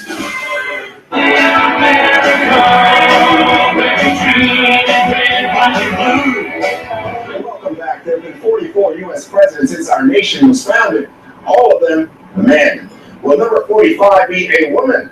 We go now to Fox's Jennifer Griffin live at the Jacob Javits Center here in New York. A facility, by the way, has a very large glass ceiling. Hillary Clinton hopes to figuratively crack that ceiling tonight. Jennifer. I won. Well, campaign officials who I've spoken to tonight feel very confident, but the candidate herself is extremely superstitious, I'm told. She's been working on 2 versions of her speech tonight. She will be on stage behind me. She is the only one who will speak on that stage, we're told. As you mentioned, there is a glass ceiling here. Also a steel structure. The symbolism of why they chose this as the backdrop for her speech tonight is lost on no one. It is clear that they feel that even getting this far, they have broken a certain glass ceiling. And again, they are waiting, but they're feeling confident from what they're seeing so far, especially in places like Florida. They feel that the Latino vote in certain states, including North Carolina, where they believe that the Latino vote is up 86%, that will really help them. So Jennifer, thank you for all the reporting you've done, and I know that you've been away from your children and you're ready to get back to them, so this will be great to get this behind you. I think you've done an amazing job, and I wonder about what you hear internally from the campaign about the toll that the WikiLeaks has taken on them, whether professionally or even interpersonally, because a lot of dirty laundry was aired. Not that they would have wanted it to be, but I wonder how much that's weighing on them tonight. Well, it's really interesting, Dana. I think what we hear most from the campaign, it's not just their public statements, but they genuinely feel that there was an attempt by Russia to interfere with the election. They heard that from intelligence sources and agencies who have been watching it very carefully, and they feel that the WikiLeaks did do a lot of damage to the campaign. But what I will say about the campaign and what we noticed being on the plane with them is that this was a very disciplined campaign operation. There were not a lot of leaks out of this campaign. We saw that starting back when the vice presidential pick was being discussed. There were no leaks at that time. There have not been any leaks of people griping or complaining, and I think that is a tribute to those who were running the communications shop. Back to you. Kimberly?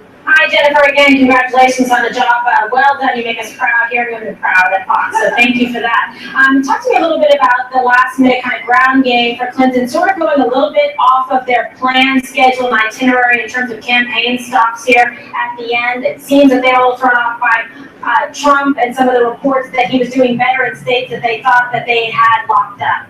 In fact, Kimberly, it's a great question because obviously all eyes on Michigan in these last hours. And that was a surprise because that is a typically blue state. But I was speaking to Lanny Davis, a longtime Clinton friend, on the train into New York today. And he told me that, in fact, Michigan had been in a free fall in the last couple of weeks. And that is why they saw, in fact, a certain Comey effect among unionized blue-collar workers out in Michigan that typically had voted Democratic, and they were shifting to Donald Trump. And that is why you saw Hillary Clinton out there. That's why you saw the president make stops out there in the last moments of this election. They think they're going to pull it out in Michigan. In fact, they hear that there have been long lines in Detroit this morning. That's never happened in the past and could be a good sign for them. But again, a great deal of concern in Michigan as they saw that shift in the end. Thank you. Gregor. Well, thanks to the New York Post, we found out where Anthony Weiner was. He's in an addiction rehab. He was riding a horse. The horse seemed fine but nervous. My question is, where is Huma? And if Hillary pulls this off, will Huma be on stage with her, or will she be under the stage? Well, it's very interesting that you should mention Huma. Last night was the first time that we saw her on board Hillary Clinton's plane as she flew from Philadelphia down to North Carolina for that last midnight rally. That was notable because, again, it's the first time that she had traveled with Clinton since the Comey revelations 2 weeks ago, and then in the wake of Comey reversing course with that letter to Capitol Hill. I think she's feeling that she can appear with Clinton, but we also saw that video of her after the fundraiser where she was in Washington and she was caught on camera saying that she felt very sad. So I think Huma has certainly taken a toll in this, but she was back at Hillary Clinton's side last night. Eric Bowles. Jen, you mentioned Comey a couple of times. This has been weighing on me for a couple of days now. Specifically, you traveled with the campaign, you talked to a lot of the senior advisors, you probably talked to the candidate as well. What is the feeling about James Comey? How does she feel about James Comey? And then a follow-up to that is, if she is president, does James Comey still have a job? Well, she certainly, and her campaign is certainly too disciplined to tell us what they really think about FBI Director James Comey. However, in one of the radio interviews that she did lately, she was asked that very question, whether if she were elected, whether she would fire the FBI Director. And she certainly said she would not talk about personnel issues. They were very disappointed, I will tell you that. There was a feeling that they did take a hit. It was they had some momentum and they had to shift their message in the end. They wanted to end on a more uplifting message, and they felt that in those final days after Comey's decision that they really had to slug it out, and that was disappointing to her in her closing arguments. Hey, Jen, I heard this morning that Mrs. Clinton was on the radio talking about what to call Mr. Clinton if she wins. What was the funniest answer? Well, I think the funniest answer was first laddie, but we'll have to see. I think more likely it would be first gentleman if it were actually to be the case. Thanks, Jennifer. Up next, our advice through Dr. Gutfeld for both winner and loser of tonight's election. We'll be back in a moment.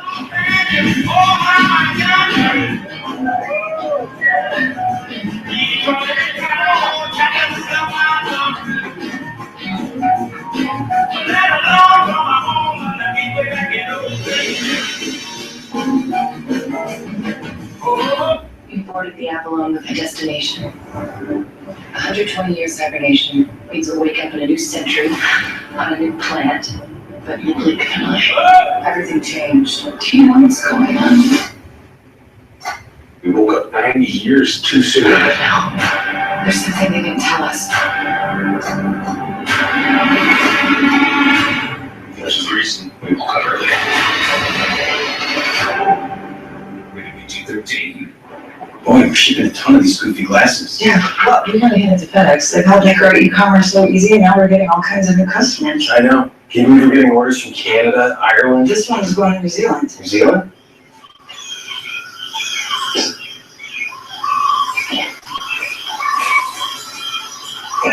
False alarm.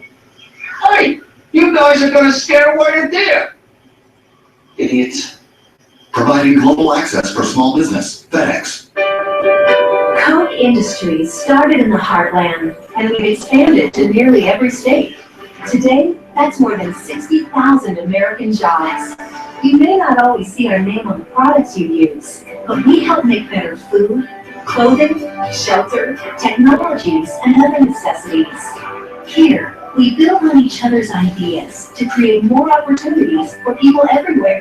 Together, we are Coke.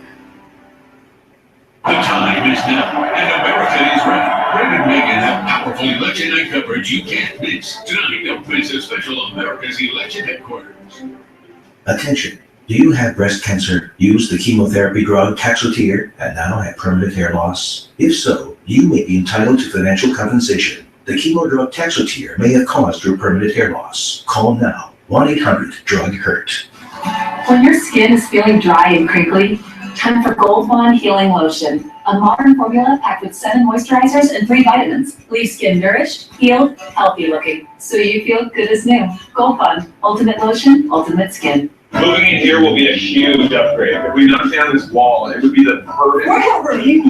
Yeah, we've got a great solution for you thanks to the dish moving deal. Yeah, we can put your treadmill there, you got your 4K TV there, I'm thinking foosball table, couch in the middle, and with dishes on for a whole home DVR, you get the ultimate sports app game finder. Dish makes moving free and easy. I'm thinking shag carpet, a couple bean benches. No, definitely not. All New Property Brothers, Wednesday nights at 9 on HGTV.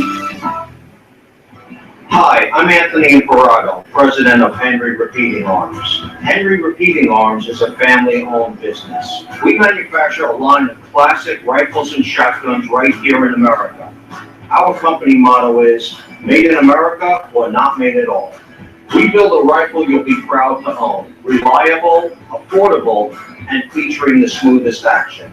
Whether you're a hunter, outdoorsman, or collector, we've got a Henry that's right for you. Any purchase comes with our lifetime warranty and my personal guarantee.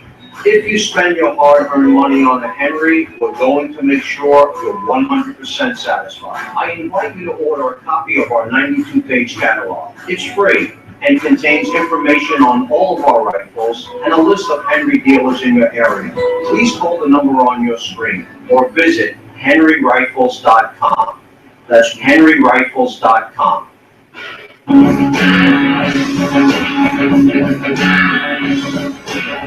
So either Trump wins, Hillary loses, or Trump loses, Hillary wins. Here's advice for both of them for each occasion. So Trump, if you win, after thanking your family, supporters, and assorted water boys, promise the critics that President Donald is not campaign Donald, that you'll serve all Americans, not just fans, but also critics. That means admitting to some mistakes, then seeking to heal. And please, don't audit me. Now that means you, Hillary, you lost. You had a good run. Now go become a billionaire like you always wanted. Start a bed and breakfast with Uma. You can serve wieners. But if you win, Hillary, don't gloat. WikiLeaks still looms. Your best bet, find the middle of the road and prove those wrong who called you Castro in culottes. Now Donald, if you lose, concede politely, and when you launch Trump TV, please give Alex Jones the slot he earned right after Scott Baio. Now to Trump's media pals, if he loses, I know you blame this on people who didn't back him, but you made that bed and kicked everyone but Trump out. You own it. Last, for Democrats, figure out how to talk to white men. Republicans, figure out how to talk to everyone else. And Gary Johnson, buy a globe. Finally, America, congrats. We did something together. We voted. That's teamwork. Some countries don't get this far. So no matter who wins, pat yourself on the back. This ain't Russia yet. All right. Straight down here, advice for a winning Trump and a losing Trump. Well, I know that the candidates are going to be depleted in terms of their energy reserves because both of them have been tireless, and Donald Trump, the amount of the rallies that he's done, amazing. But I don't think I would take too much time to rest. I think that the healing process for the country and vacation should take place really between Thanksgiving and Christmas in the lead up before the inauguration. I wouldn't wait until your first 100 days, whoever wins. All right, Eric, advice for a winning Hillary and a losing Hillary. Boy, well, winning Hillary, I think you nailed it because there's so much stuff still looming in WikiLeaks, and whether or not there's investigations into the Clinton Foundation. Losing Hillary, And I can't imagine how either one of these losing parties, one right there, one over there, what they would be like. I mean, these are two massive egos, two massive personalities. I don't know, maybe take a few days off and just don't be seen anywhere for a few days. Stay off Twitter. Well, maybe not every day.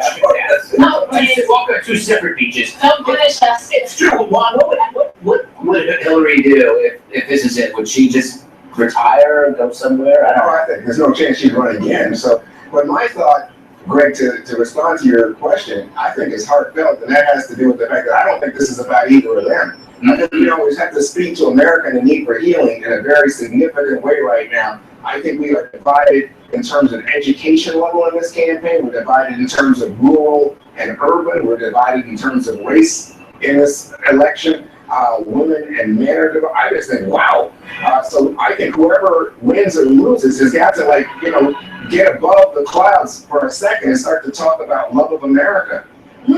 Kimberly? Yeah, I think that no matter who wins and no matter who loses, I think they know that the country needs to come together and show that spirit and love of country and patriotism to try to do a better job, quite frankly, than Barack Obama did and his administration, the Justice Department, about bringing people together. And some of the riots and things that we've seen across the country are very disturbing, should bother anybody. I agree with Dana, where she said they shouldn't take a vacation time off. I think if Trump wins, that he should in fact go on a thank you tour across the country, go to all the states, the ones that voted for him, the ones that didn't support him, thank people for their patriotism and let them know what kind of president he is going to be.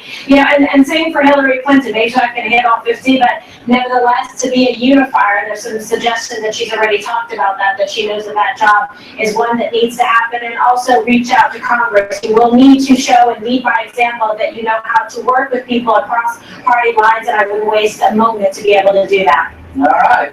Well done, Ed. Final thoughts, final predictions, our final word before the polls close. Next.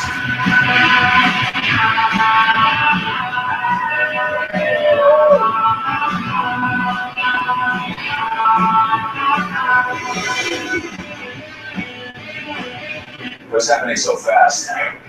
Somehow I felt like everything was moving in slow motion. If I didn't react, things could have got messy in a hurry.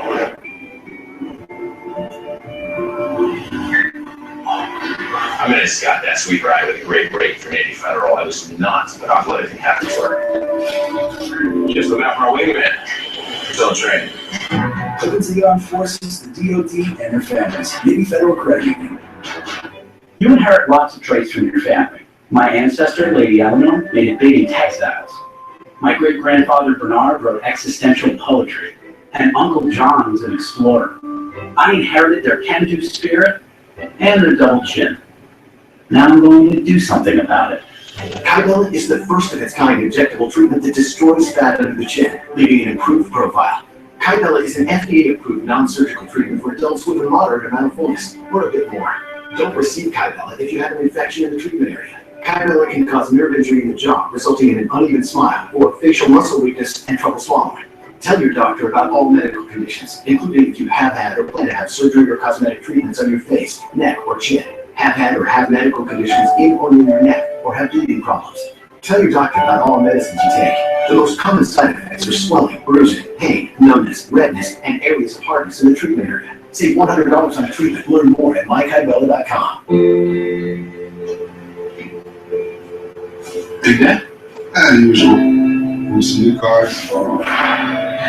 All bunch of stick. Get the supermarket shelf stock. Make sure everyone got the latest gadgets. What's up for the next show? Nothing much. Just keep relaxing. Doing the big things that move an economy. See you tomorrow. See you tomorrow. Just another day in Norfolk Southern. To do the best for your pet, you should know more about the food you choose. With Beyond, you have a natural pet food that goes beyond telling the ingredients to showing where they come from. Beyond assuming the source is safe, to knowing it is. Beyond asking for trust, to earning it. Because honestly, our pets deserve it. Beyond natural pet food. Washington's out of control, the debt's out of control, nothing in that story is gonna change, so you have to. The U.S. debt is increasing an average of nearly $2.4 billion every day. This is an unsustainable practice. It's going to end, but when it does, it's going to end very rapidly and very disruptively. Call 1-800-654-1010 for this exclusive report, The Screening Fundamentals for Owning Gold. We're about to enter the greatest financial reset in history. So now is the time for people to invest in hard assets, to get their plan together, and to really understand the context behind what's about to happen. Call Leader Capital for your free report and discover how hard assets like gold and silver can help protect your savings. Plus, find out how you can get up to $500 in free gold or silver. It can't go on forever. And when it bursts, it's going to be the most destructive level in all of human history. This offer ends soon. Call 1-800-654-1010. 1-800-654-1010. Welcome to the Hotel California.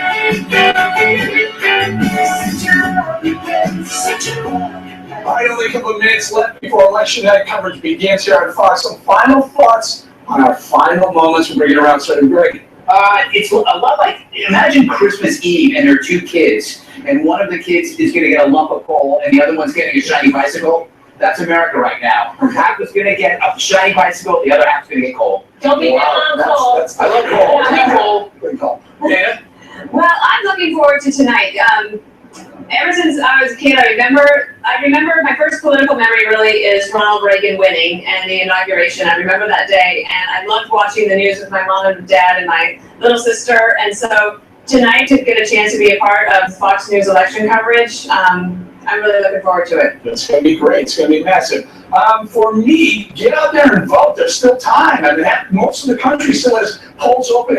All the polls are still open. Let me do this. My son, Eric Chase, here he is with a bunch of his friends, the University of Colorado Boulder, Sigma Pi fraternity brothers. There he is there. See that vote sign? He's over there on the left of the ballot. And look at that one right there. They got out and vote. If they can do it, you can do it. Get out. There's still time. Those are millennials there right there. What? Well, I'm just so pleased with Election Day in America because I was afraid that we would have so many challenges at the polls in terms of voter intimidation, questions from the courts having to get involved.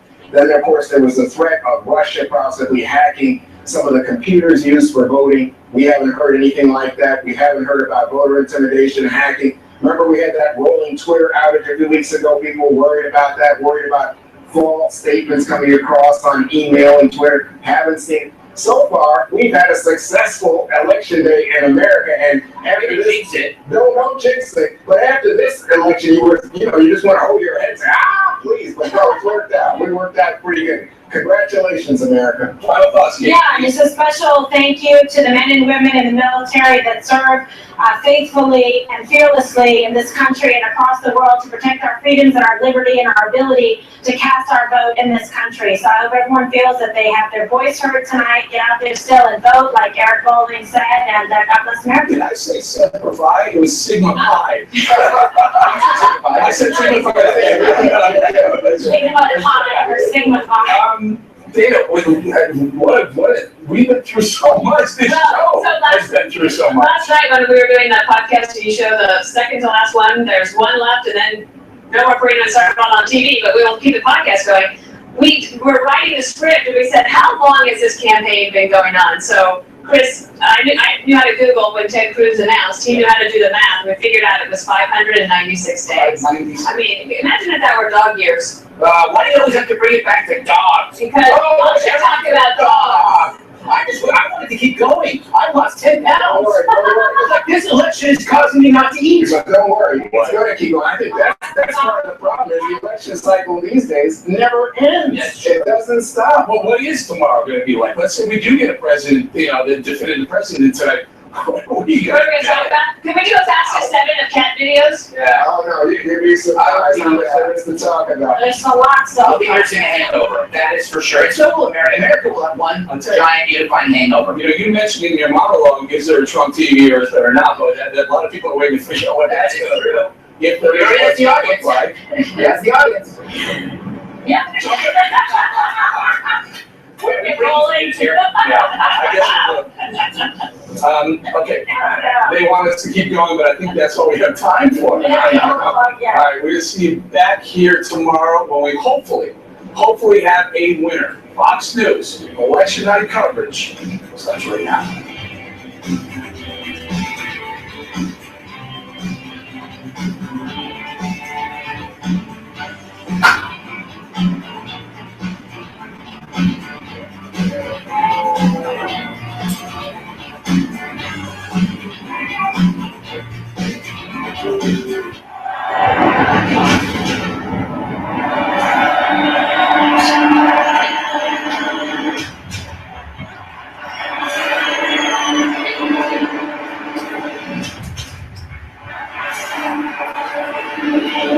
I humbly and gratefully I accept your nomination.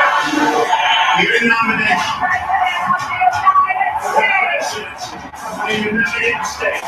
This has been a slugfest. Circuit Hillary Clinton. What he is saying is dangerous and divisive. You think she looks presidential? I don't. Friends don't let friends vote for Trump. A roller coaster ride. I am your voice. Now that I know you live in your own reality. You're telling me everything you want to We do. ran a campaign based on issues, not You insults. should be ashamed of yourself. American for them. And for us. We wouldn't have it any other way.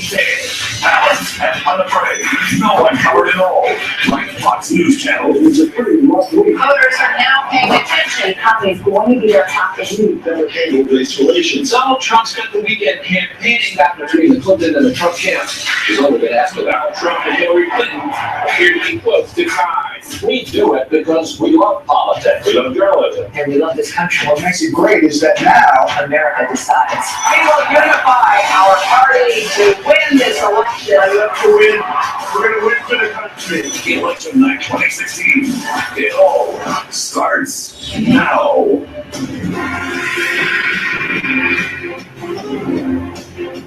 What a campaign it's been, and it is not over yet. The polls are set to close. And the votes will be counted. Who will be the next president of the United States? A question 15 months in the making. It all started in Cleveland more than a year ago. Is there anyone on the stage who is unwilling tonight to pledge your support to the eventual nominee of the Republican Party? Mr. Trump. You call women you don't like pigs, dogs, slobs, and disgusting animals. Totally rotating Donald. From more than 20 candidates down to 2. But everybody's out. I'm the only one left. From the primaries. We are going to solve This campaign is about creating a political revolution. To the conventions.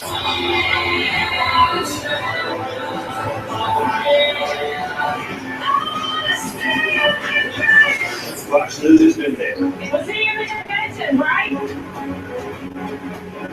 In fact, the world exclusive first national television interview with Mr. Trump after the debate. First time in any situation like this, I feel about up there. It was exciting. And in the season of firsts, the first presidential debate, moderated by a Fox News journalist. I'm Chris Wallace of Fox News. What's your view on how the Constitution should be interpreted? Tell the American people why they should elect you to be the next president. Now the wait is over. I think we already are great. We are going to drain the swamp. No more debates. Because he'd rather have a puppet as president than outstate and clear. The voters decide. Election night 2016 starts now.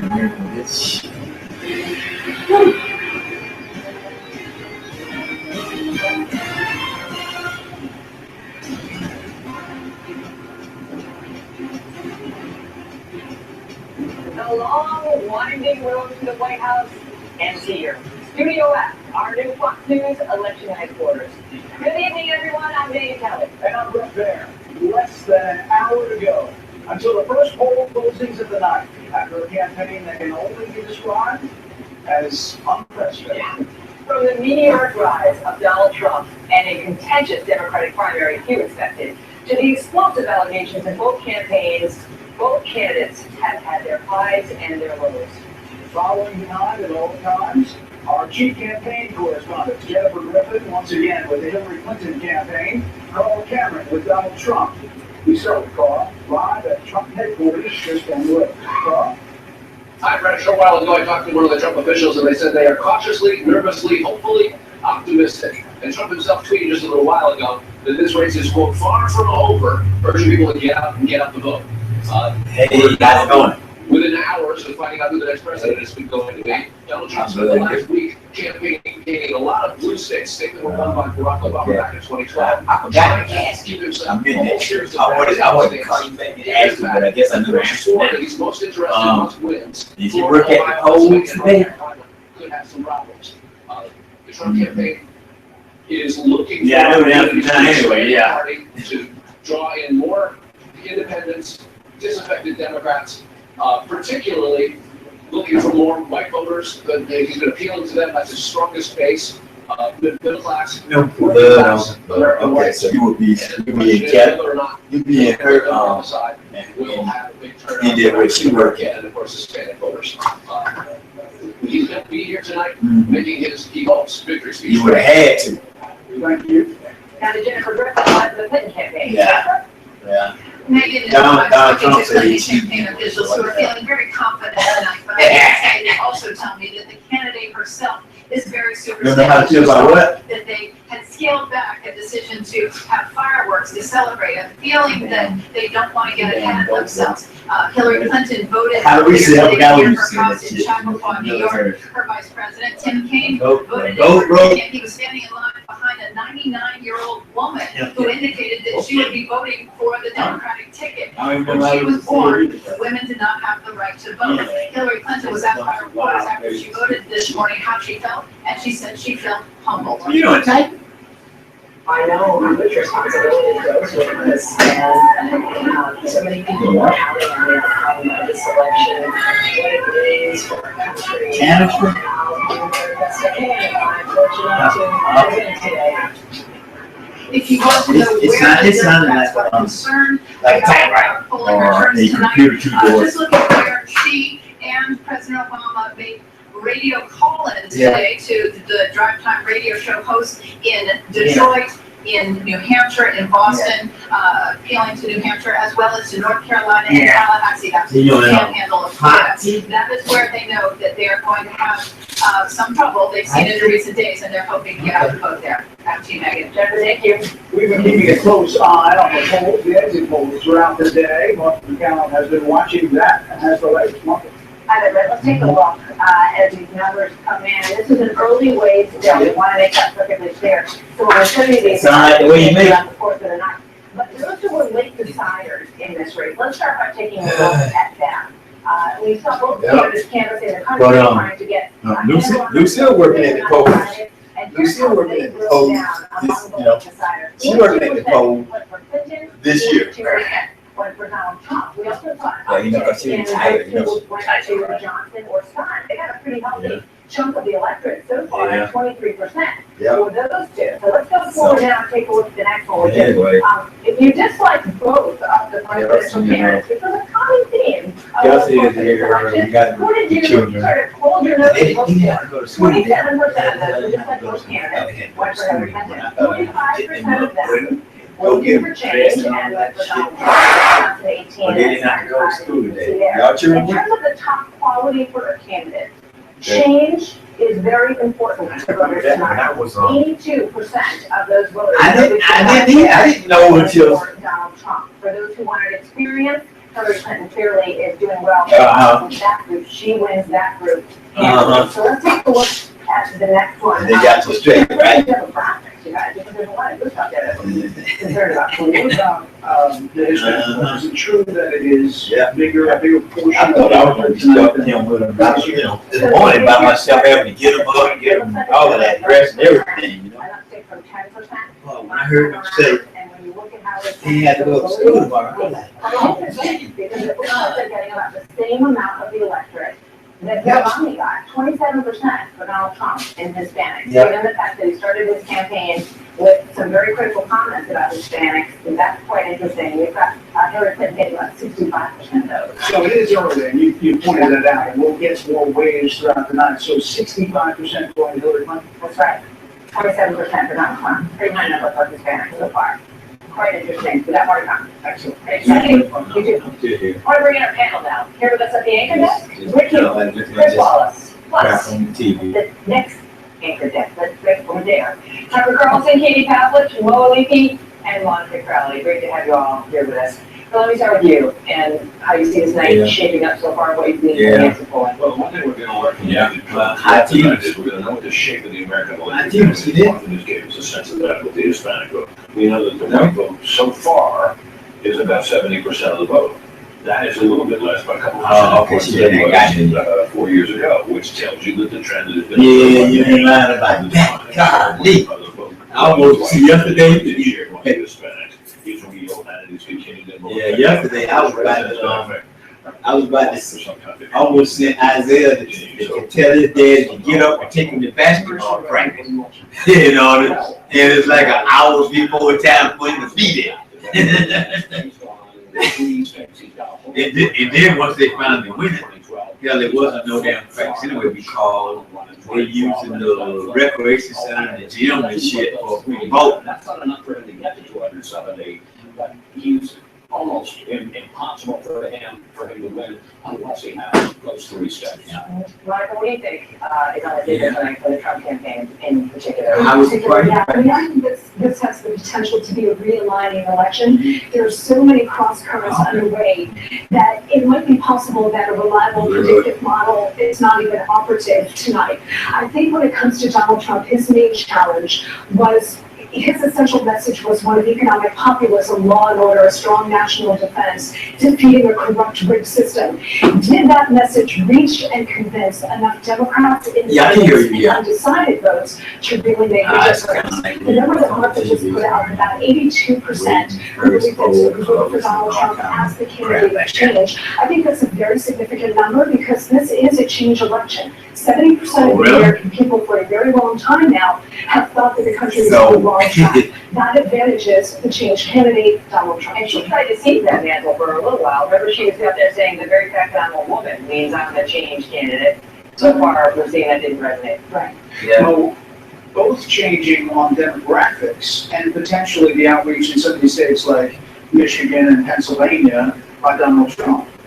Yeah, look, I think the Clinton campaign made a very, very concerted effort to try to bank as many early votes as they possibly could. And what the exit polls showed, not only the stats that was just shown here, but that an overwhelming majority of those who were polled were contacted by the Clinton campaign and not by the Trump campaign. Including the ground game, a good ground game could be worth 2 to 4 points in a typical election. I was thinking that could be the margin. Factor that with the turnout we're seeing in some of the key battlegrounds, like Florida. I guess I'm not going to go there. I was thinking that when she got off, I could tell her, call her, tell her to sweet mine, pick something to eat up from this ticket, which y'all don't know idea. I guess I might better go myself. Right? Footholds in the state could be decisive. In one of the Republicans' biggest strongholds, Duval County, there's only a 2% increase. That grounding matters, and it matters. But they ain't gonna walk out there at 7 o'clock. We already discussed. You can't win without. Right. They ain't gonna walk out there at 7, right? Republicans They ain't gonna walk out of there at 7. It does What you appear saying, tonight right? so far, in the early polling, that he has consolidated that Republican base. That when my plan push is came to shove, as Mike Pence put it, they came home. Yeah, it's fair They enough. still got The it, Republicans came out to vote for Donald Trump. I think we need to give credit to the RNC here. The ground After is very 7. important. They learned. And they have to put somebody behind the line, I guess at 7. They needed to change the way they target voters. I was talking to an RNC official earlier tonight before the show, and he said, look, we triple, quadruple our ground game and our staff numbers in swing states like Florida, Ohio, even Pennsylvania, Nevada, and they're confident that they've actually been able to target voters not only who are Hillary Clinton supporters previously in a previous elections, but also those who maybe weren't going to come out to vote for Donald Trump. Credit the right previous, what about the Jim Kelly? To Jim Kelly, well, we also see in there the polling that the emails did bother a lot of the voters, right? So the decision is if they ain't in line at 7 o'clock, I think he did the right thing, but Right. certainly Hillary Clinton's decision to set up a private server has haunted her throughout this campaign, not just in the past 2 weeks. So Kirk, your takeaway.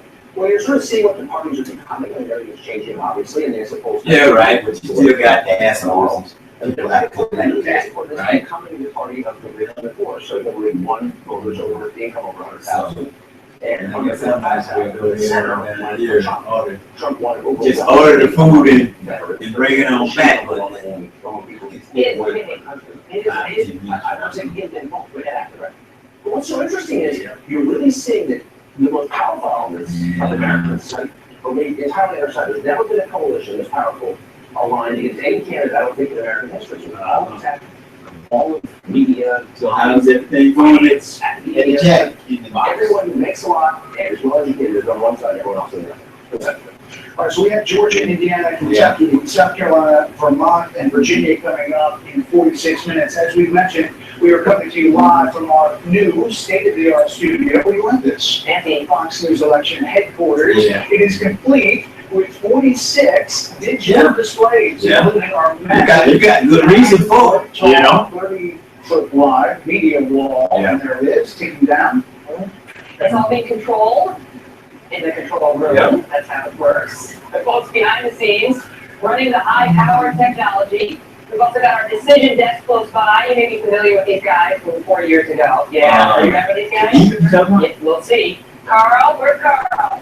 He's on standby. They're been crunching the numbers and working to make the calls for you later in the night, and that's just down here, down the hall here on the first floor.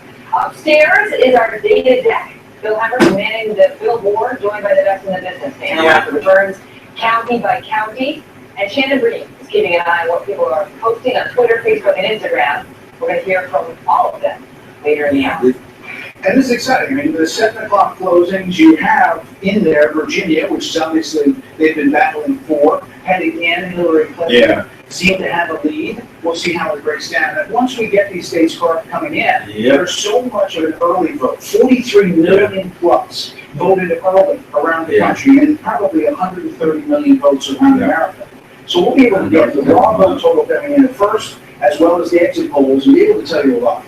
For me, center of attention of the evening is the circle of doom that hovers above us. It comes down, it goes up. And you know, this is brand new, so they're just kind of testing out this technology, so keep stay on for it, for us. Things go really south, we've got friends over there, well, they go. The drama, I mean, I'm not saying they put a motion sickness from the side. We got the white, they got the little office road here on the floor, and they're trying to pull that thing around, you can't look at it for very long, you like to lose your balance. I want to know you're doing the hustle. Tucker's the anchor now, right? Yes. You're the contributor? I'm just a lowly contributor. Hey, calm down. Can I just say one quick thing about the decision desk? After the show on Sunday, I brought my grandkids here, and we walked in and said, that's the decision desk. And then and Grandpa said, you're back to the bottom. They decide that. The decision desk got very into that, and my 9-year-old granddaughter, Caroline, who you know, went, no way, they're deciding the election. The decision desk. I can understand a lot of people on my Twitter feed don't believe that. They care about one thing only, which is call the election correctly. And, you know, as it turns out, we've done stuff pretty well. They're human beings too. They sweat it out a little bit on the call sometimes. They go around on a tight call, make each man raise his hand, say if he's in on the call. Sometimes just wavering if there's a question about it from the anchor desk after the fact. We'll see. So we're just getting started, folks. 6 states are set to close at the top of the hour, and we should get our very first returns of the night.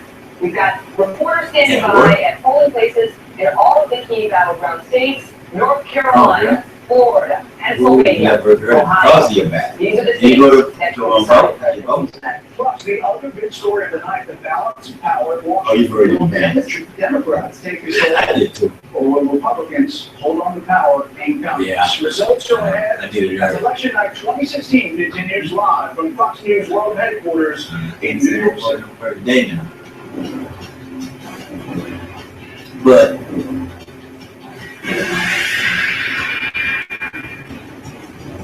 Before the apple on the destination. 120 years hibernation means we'll wake up in a new century on a new planet. But Blake and I, everything changed. Do you know what's going on? We woke up 90 years too soon. There's something they didn't tell us. Yeah. There's the reason we woke up early. This is Peloton, the indoor cycling experience designed to happen in your home.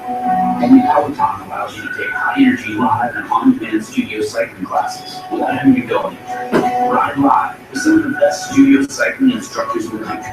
Ride flexibly with thousands of on-demand rides. Ride connected alongside riders from all around the world. This is fitness evolved. This is Peloton. Yeah. Would she be sitting down at the table where you signed in? That's where she was at. It doesn't come in a box. It's not a banner that goes on the wall. It's not something you do now and then, or when it's convenient. It's using state-of-the-art simulators to better prepare for any situation. It's giving offshore teams onshore support, and it's empowering anyone to stop a job if something doesn't seem right. At BP, safety is never being satisfied, and always working to be better. Again, Yeah. Usual. Who's new cars? But like, how do like when y'all work in the poll, how do y'all vote? Y'all go to early voting, or it's like Lucille got in the mail or something in the mail, and we did our thing and mailed it back in. Just another day in Norfolk Southern. Yeah. Your insurance company won't replace the full value of your total new car. The guy says, you picked the wrong insurance plan. No. Yeah, they were talking about that. I know they were talking about the same thing when you talk about that. Take all these things out of these envelopes and stack them up and then run them through a computer account. But they were talking about those mail-in votes. But that was the last time I went down to the downtown one over there, but it still was a long ass time down there. You know, the time before that, I think I went to I can't remember. I think I went to the day got in line down there and a long time. Deputy Communications Director Christina. Yeah, I might have got it back. It might have been the last time they voted. I got in line. And the time before that, I had went down early vote because I was out working out of town. That's probably what happened.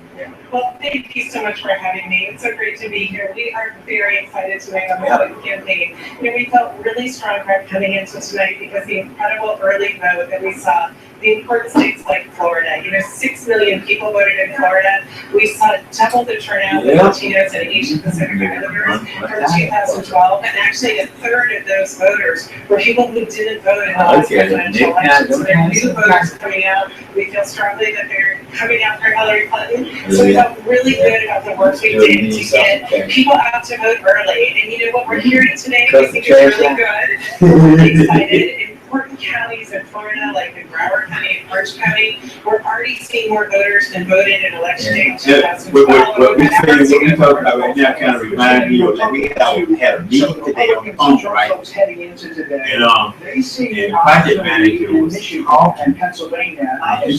was talking about something that might have to make us or make this lady named Marie change something that she's already done, right? And he was just explaining it to us and just explaining. I said to myself, damn, Marie gonna have to go back steps. So I'm thinking to myself, right? And as he was talking, he said, I can imagine right now, Marie, I can see your fingers sticking up at me. Everybody, but that.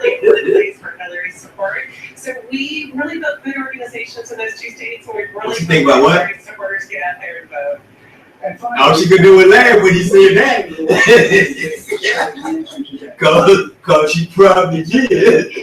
Have her fingers sticking up. And then she kind of shored up these states before today.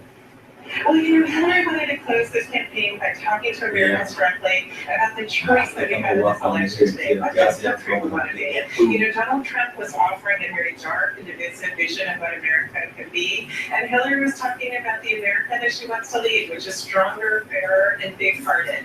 So she really wanted to end with that important message of hope, and also talk to people about the fact that she wants to be a president for everyone, even for people who didn't support her. That she's going to get up every day in the Oval Office, that she has the privilege of being our president, and work her heart out for American families. So that's what she talked about to close this campaign. Christina, thank you very much for your time. We look forward to talking to the campaign later on.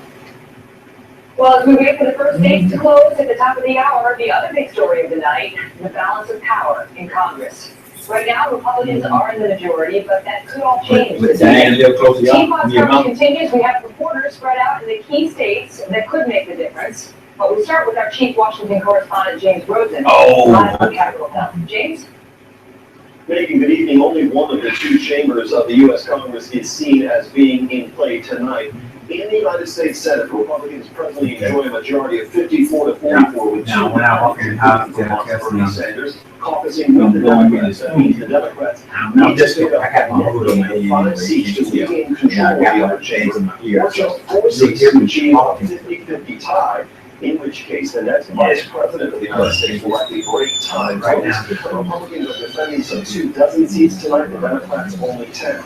A number of Senate races attracting national attention. Just to mention a few, in Missouri, the incumbent Republican Senator Roy Blunt has faced a surprisingly tough challenge from the Democratic Secretary of State Jason Kander. In New Hampshire, Republican incumbent Senator Kelly Ayotte is facing off against the governor of that state, Maggie Hassan, the Democrat. Each lady has tried to tie the other candidate to the nominee at the top of her ticket. In Ohio, Rob Portman was initially seen as one of the most endangered Senate Republicans, but he has run a very strong race against the former Democratic Governor Ted Strickland.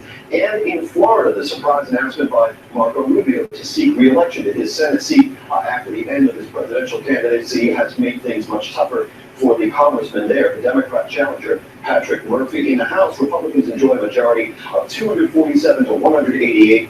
The chances of the Democrats picking up the 30 seats they need to regain control of the lower chamber have looked slim for some time, but that did not stop the House Minority Leader Nancy Pelosi, Democrat of California, from blaming that in a session with reporters today on FBI Director James Comey. James, great to see you. Meantime, incumbent Republican Senator Ron Johnson is in a tight race against the Democrat he ousted 6 years ago. More than $28 million has been spent on ads in this race, a signal of how crucial Wisconsin's Senate seat could really be. Mike Tobin is live in Janesville, Wisconsin, with the latest on that race. Mike? Hey there, Brett. And even here at Paul Ryan headquarters, the race they're keeping an eye on is the rematch between Democrat Russ Feingold and Republican Ron Johnson. Johnson came from a deficit. He hit the ground hard. He got a lot of help from the party, and he turned this into a dead heat. Now, early voting in Wisconsin has been shattering records. Turnout has been very heavy in liberal Dane County, advantage Feingold. It's also been heavy in the population centers, or the populated counties around Milwaukee, advantage Johnson. So this is going to be one to keep an eye on. It's going to be a squeaker. Paul Ryan himself does have an opponent. His campaign isn't particularly worried about this guy named Ryan Solon. They think he's going to make easy work of him. A greater concern for Paul Ryan is the shape of the Republican majority when all the dust settles out here, and the shape of Republican unity following this bruising campaign. Brett? Mike Tobin in Wisconsin. Mike, thank you. Next in Nevada, where Congressman Joe Heck has a chance of flipping a solid Democrat Senate seat red. The seat is currently held by 5-term Democratic Senator and Minority Leader Harry Reid, who is retiring. Chief Correspondent Jonathan Hunt is live at a polling location in Las Vegas. Jonathan? Good evening, Megan. Democrats are desperate to hold on to Harry Reid's seat. Republicans would love nothing more than to make such a high-profile turnover. That is one of the reasons why outside groups are trying to swing this way one way or another, spending some $50 million in total on this race. The Democrat candidate, Catherine Cortez Masto, a former attorney general, is helped here by the Democrats' strong ground game throughout Nevada. She's also been trying to tie her opponent consistently to the top of the Republican ticket, and she has had some success in that. Dr. Joe Heck, the Republican candidate, a veteran and doctor, has had some trouble in formulating his stance towards Donald Trump. He first embraced the Republican presidential candidate, then backed off of Donald Trump after the sexual assault allegations, and then in the last week or so of this campaign has been edging back towards the Republican nominee. It's likely in the end, even at this late stage, Megan, to come down to turnout. Catherine Cortez Masto trying to drive the Latino vote up here in Las Vegas and surrounding Clark County. Dr. Heck hoping for a large turnout in more conservative northern Nevada. Megan? Jonathan Hunt, one of the states to watch. Thank you. Okay, we want to explain what you'll see on the screen throughout the night, and these are the net gains. So, as we talked about, in the House, Democrats need to pick up 30 seats. So you'll see the net gains there. Right now it's 0. Did I get all of this? Yes. Huge. 6, 7, 0. Got it. Yes. All right, so plus 30 in the House for Democrats, that means they take control. In the Senate, they need a net gain of 5. However, they could get 4 Senate seats, and then Hillary Clinton wins the presidency, and they take control of the U.S. Senate. So the numbers to watch on the net gain: House plus 30, and net gain in the Senate plus 5, or plus 4, and the White House, and they take control of those chambers. And if Hillary Clinton won the presidency and they won plus 4, Tim Kaine would cast the deciding vote, but he would also have to give up his Senate seat, right? Well, as vice president, he is the head of the Senate, and he casts the deciding vote.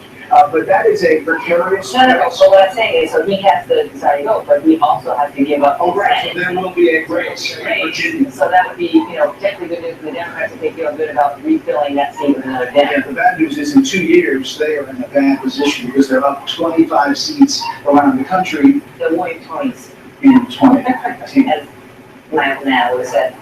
Let's bring in some more panelists for you today. George Willis here, along with Steve Hayes, Laura Ingram, and former Congressman Dennis Kucinich. Great to see you all. George, your thoughts?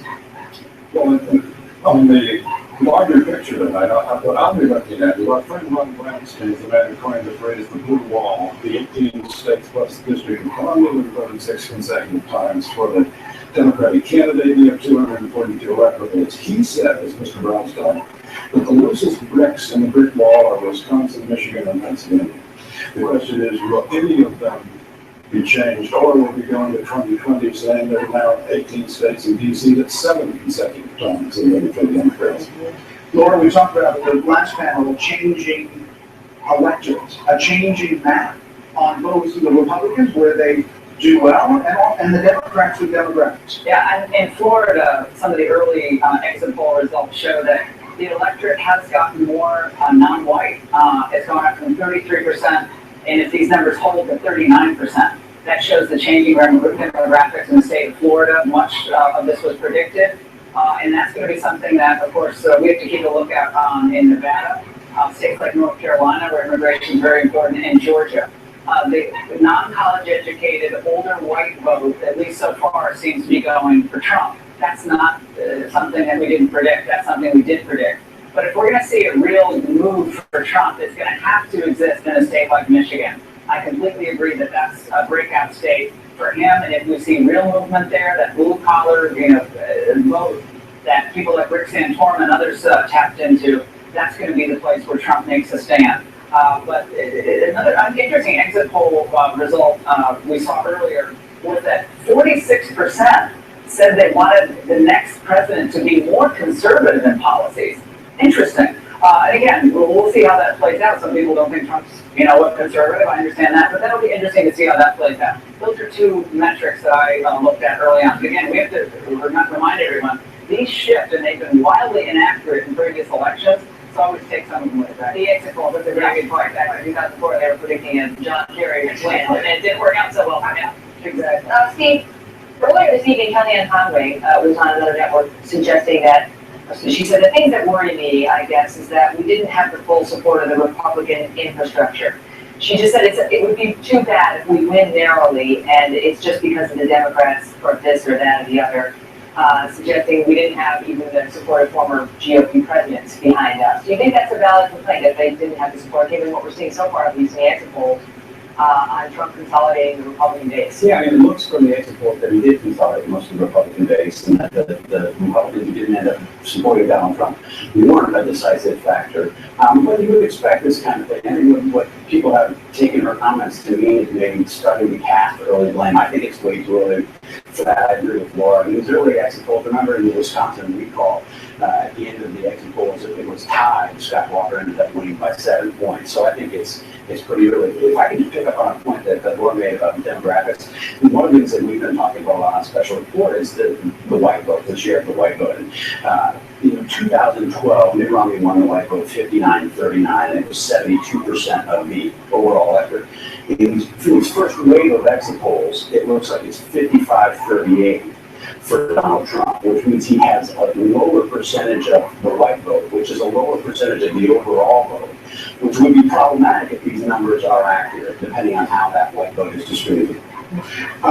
Dennis, what are your thoughts about the Democrat Party coming home as well? The split in the primary with Bernie Sanders obviously was real, but it seems on the Democratic side there was a coming home as well. Well, if you look at the work that Bernie Sanders did both during the convention and afterwards going out and campaigning for the ticket, I think what he was able to do is to encourage a younger voter to come out. We've seen that in the exit polls that they have gone pretty heavily for Clinton. I also think that the immigration issue had a backlash side to it, which was felt by people of color who have come out overwhelmingly for Hillary Clinton. And so we'll see tonight whether or not the Democratic Party really has a homecoming. I will tell you, though, that the split that we saw reflected in the primary, I think could continue after the election.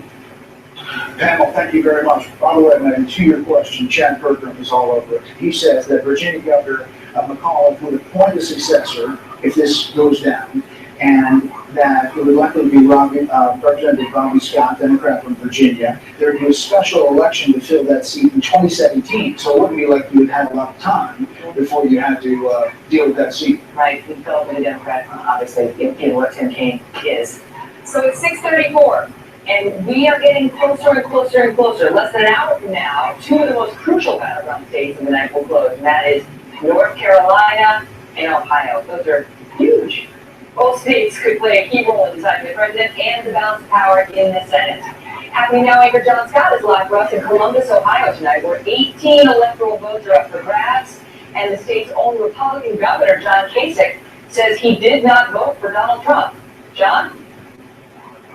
Megan, as you have heard many times, no Republican has ever won the White House without winning Ohio. We're in Franklin County, Columbus, the state capital. And some of the fractures that still bedevil the Republican Party are on display here. I'm at Portman's victory celebration in waiting. He expects to beat his challenger, Ted Strickland. More on that in a minute. But Donald Trump is having his own party across town, and the state party, the apparatus of which is controlled by the sitting governor, John Kasich, who was bested for the Republican nomination. They're having their own party about a block away. So Republicans have three parties from which to choose. Now, if Donald Trump wins Ohio, he may have Senator Portman to thank for it.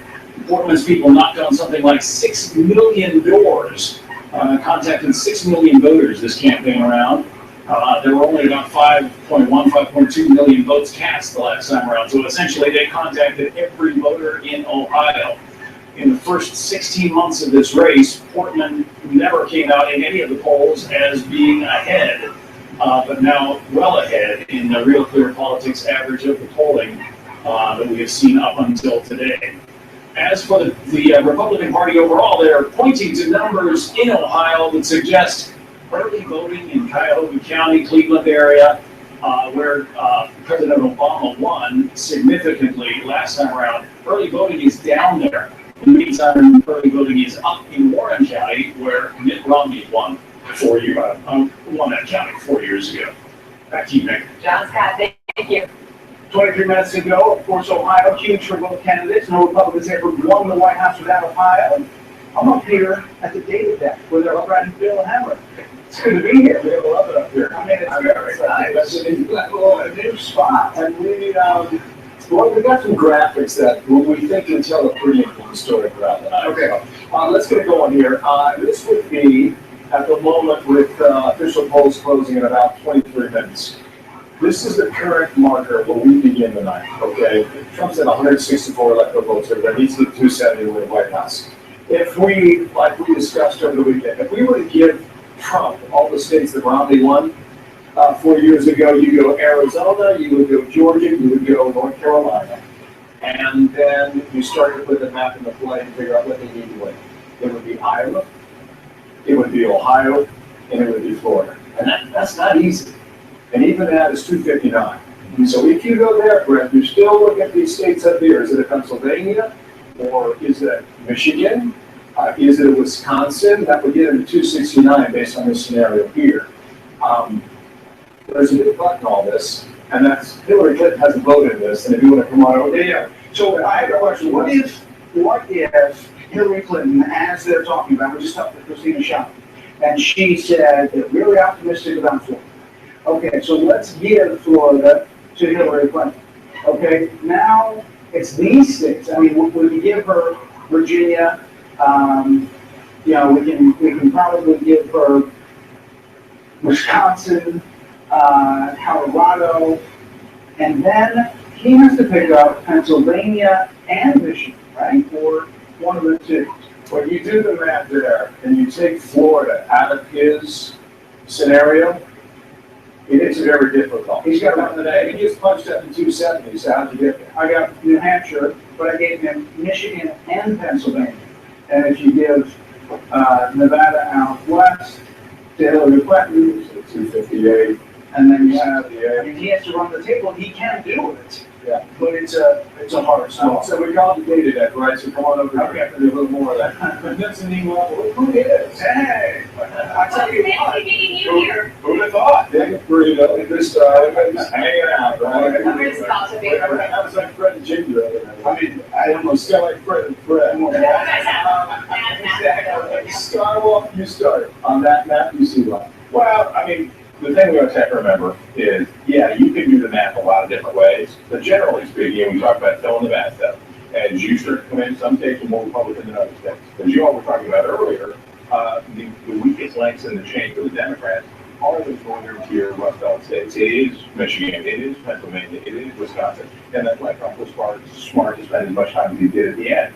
But I'll say this, if Hillary Clinton won Florida decisively, she probably has won a lot of other stuff. So work with the trend as your friend, wait and see how it's rolling. Right, exactly, because the demographics here seem to be shifting.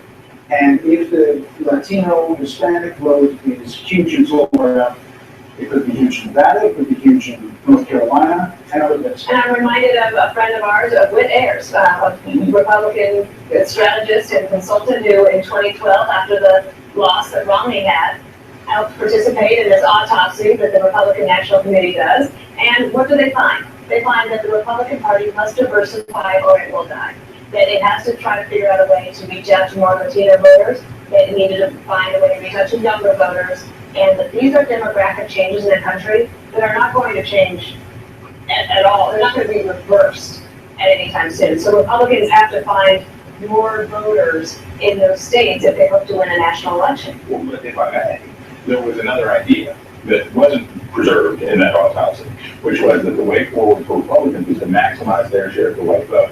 The white vote goes from 72% to 70%, but if they can still get 2/3, if they can jack up their numbers with the white vote. So what we're seeing tonight, what we will see tonight, are the results of the opposite. So there was the autopsy report that said, go for Hispanic voters, go for younger voters. We're going to see the other things of this trial. This getting started, pretty interesting. I'll watch out for the cameras. That's right. Come on, another part of it. Come on, Fun little field trip. Can't wait to take one myself. So cybersecurity has been a major concern this election season, with the feds assisting state officials to protect the democratic process from hackers. You may have heard a thing or two about hacking this election season. Ed Henry is live in Washington with more on that. Hi. Good to see a stark warning tonight from those cybersecurity experts. They tell us the crisis could come as early as the middle of the night after the voting is done, because they say hackers are actually more interested in our bank accounts tomorrow than our vote tonight, or at least from the public, obviously already on edge because the results are coming in. with this backdrop of all the WikiLeaks document dumps and Donald Trump declaring that the system is rigged. Plus, the FBI has been investigating allegations of Russian hackers going into several state election systems. But the Department of Homeland Security tonight tells us they've mobilized a specific division swooping and defend the systems of all 50 states. Their bigger fear, they say, is that once Trump or Hillary Clinton wins, hackers hostile to the victor will send their own political message, but unleashing attacks that could affect every one of our viewers. Watch. I'm very much far more concerned about what will happen tonight while we sleep in cyberspace as a reaction, digital reaction to the election. The infrastructures of the United States, from finance to energy to transportation to high tech to media, are all vulnerable to cyber attack. So, for example, he said if Trump wins, Anonymous, who is a hacker that promotes liberal ideas, will come after campaign donors and big corporations tied to the GOP. If Clinton wins, we might see Russian hackers unleash their fury at high-tech companies like Facebook that are friendly to Clinton, plus Wall Street institutions like Goldman Sachs and various banks where we have our money. Megan? Thank you. Well, one of the big prizes, as we talked about on the electoral map, Florida, 29 electoral votes. We're going to speak with some old colleagues who know how important the Sunshine State can be. Mark McKinnon and Carl Rove. There they are, in the earlier times. Join us live in just a minute. More from Fox News election headquarters as we count down to the top of the hour and the first poll closings of the night.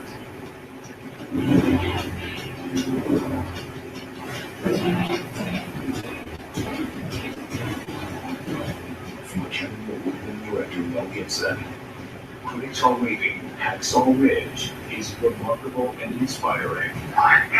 It's a movie you don't want to miss. How did you know? Hacksaw Ridge, ER, now playing. Hard to believe, we're leading the world in oil and natural gas production. That means lower energy costs, more growth, more security for Americans. More energy means more opportunity. We just need the right policies to make it happen. I'm Chris, and I'm an energy voter.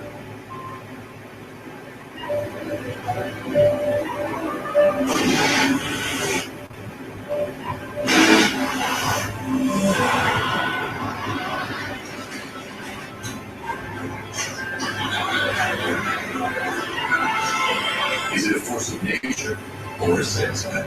The season about me salesman is here. How do you recover your first month's payment on select models during the season about me salesman?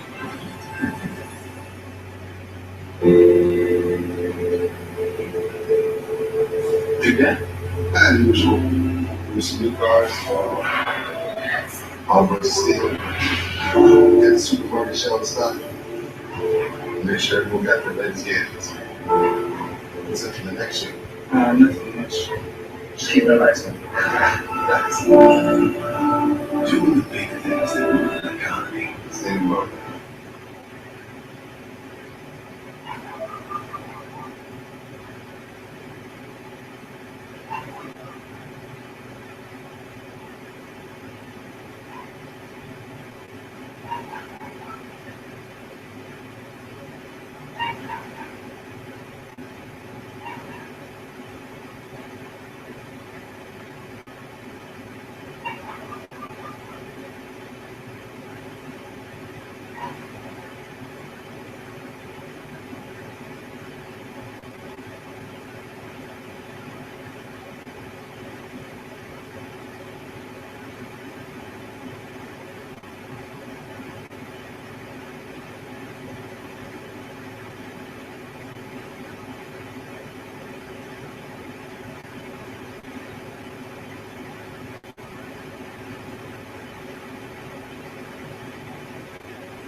You're checking out the vote. You know? Yeah. Yeah.